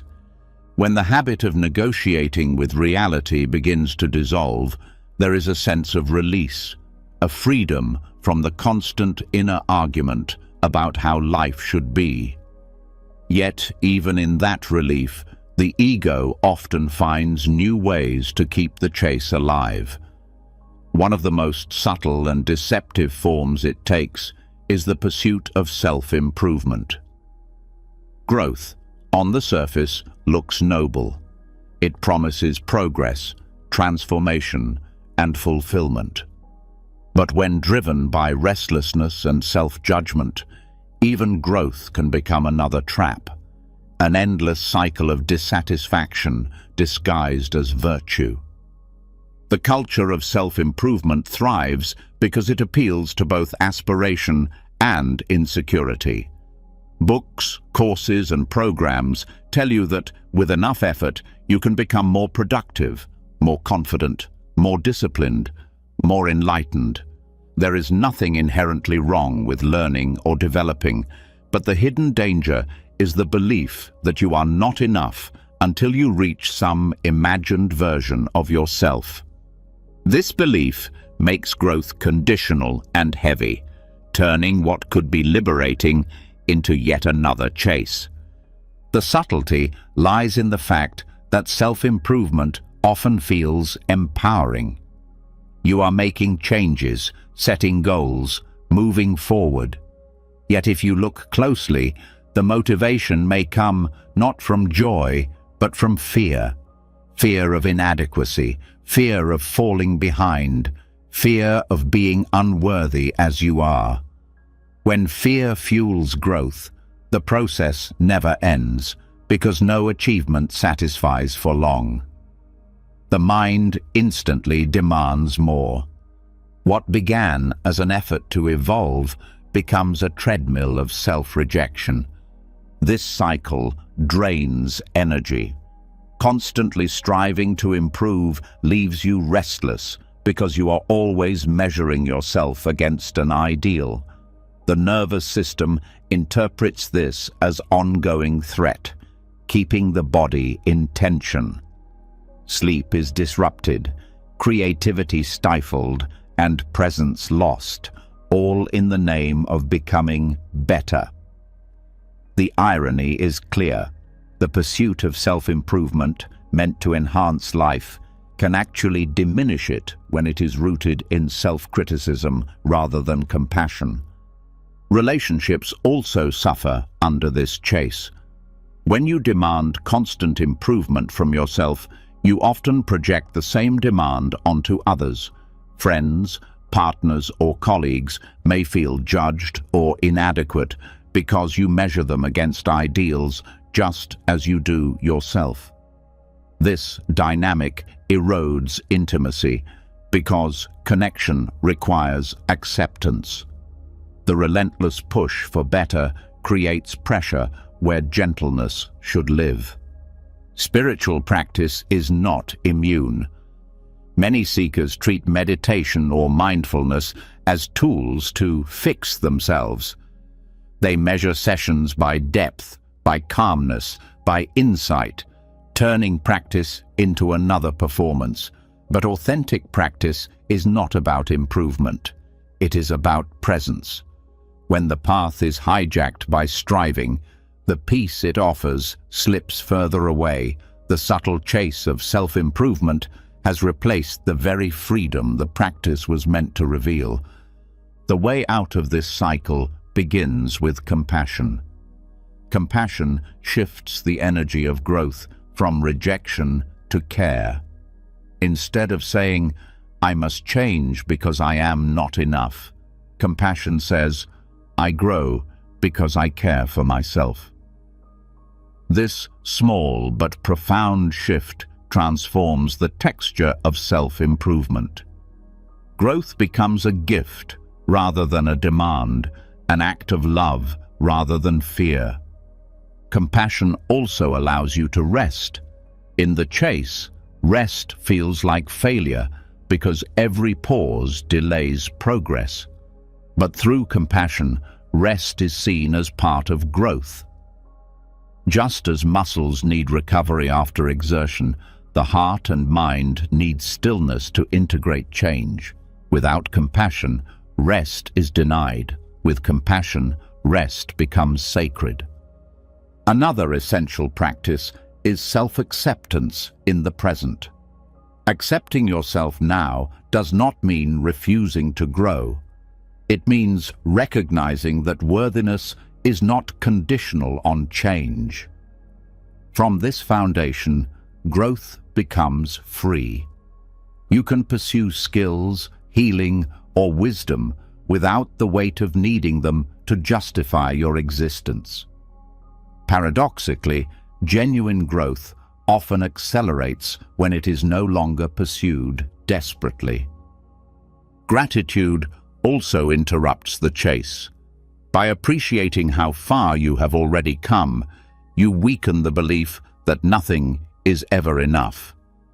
Gratitude grounds you in presence, highlighting strengths and blessings overlooked by the restless drive for more.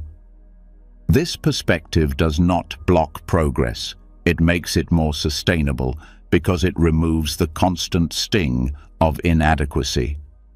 Awareness of motivation is another key. Before pursuing improvement, ask, is this choice rooted in joy or in fear? Does it come from curiosity or from shame? By examining your intentions, you prevent unconscious chasing from driving your actions. If the answer is fear, pause. Redirect energy toward practices that nourish rather than punish. The body reveals the truth of your approach. When growth is driven by fear, the body feels tight, anxious, pressured. When growth is rooted in compassion, the body feels lighter, calmer, and more energized. By tuning into these signals, you learn to distinguish between chasing and genuine development. The body becomes a teacher, guiding you toward alignment. Community can also support this shift. Surrounding yourself with people who value presence over perfection helps dismantle the myth of constant improvement. In such environments, mistakes are seen as learning, rest is honored, and authenticity is valued above image. This atmosphere weakens the pull of the chase and nurtures sustainable growth. Letting go of the subtle chase of self-improvement does not mean abandoning growth. It means transforming it. Growth becomes a spiral rather than a ladder, an ongoing unfolding, not a desperate climb.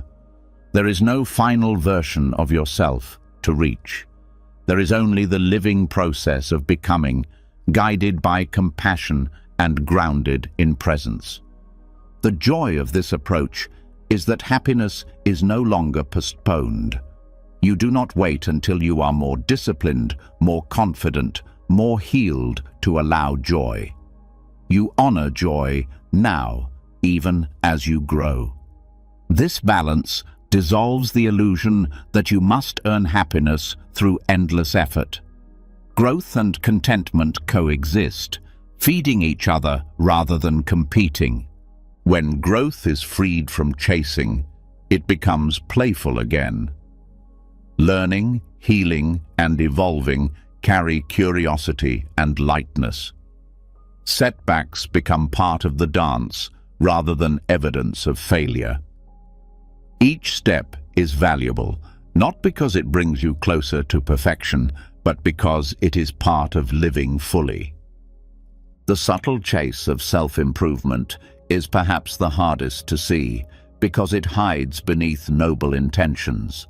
But once revealed, it can be transformed into a path of compassion, presence, and joy. Growth is no longer about fixing what is broken, but about nurturing what is already whole. And in that shift, happiness stops being a goal at the end of the journey and becomes the companion walking beside you every step of the way.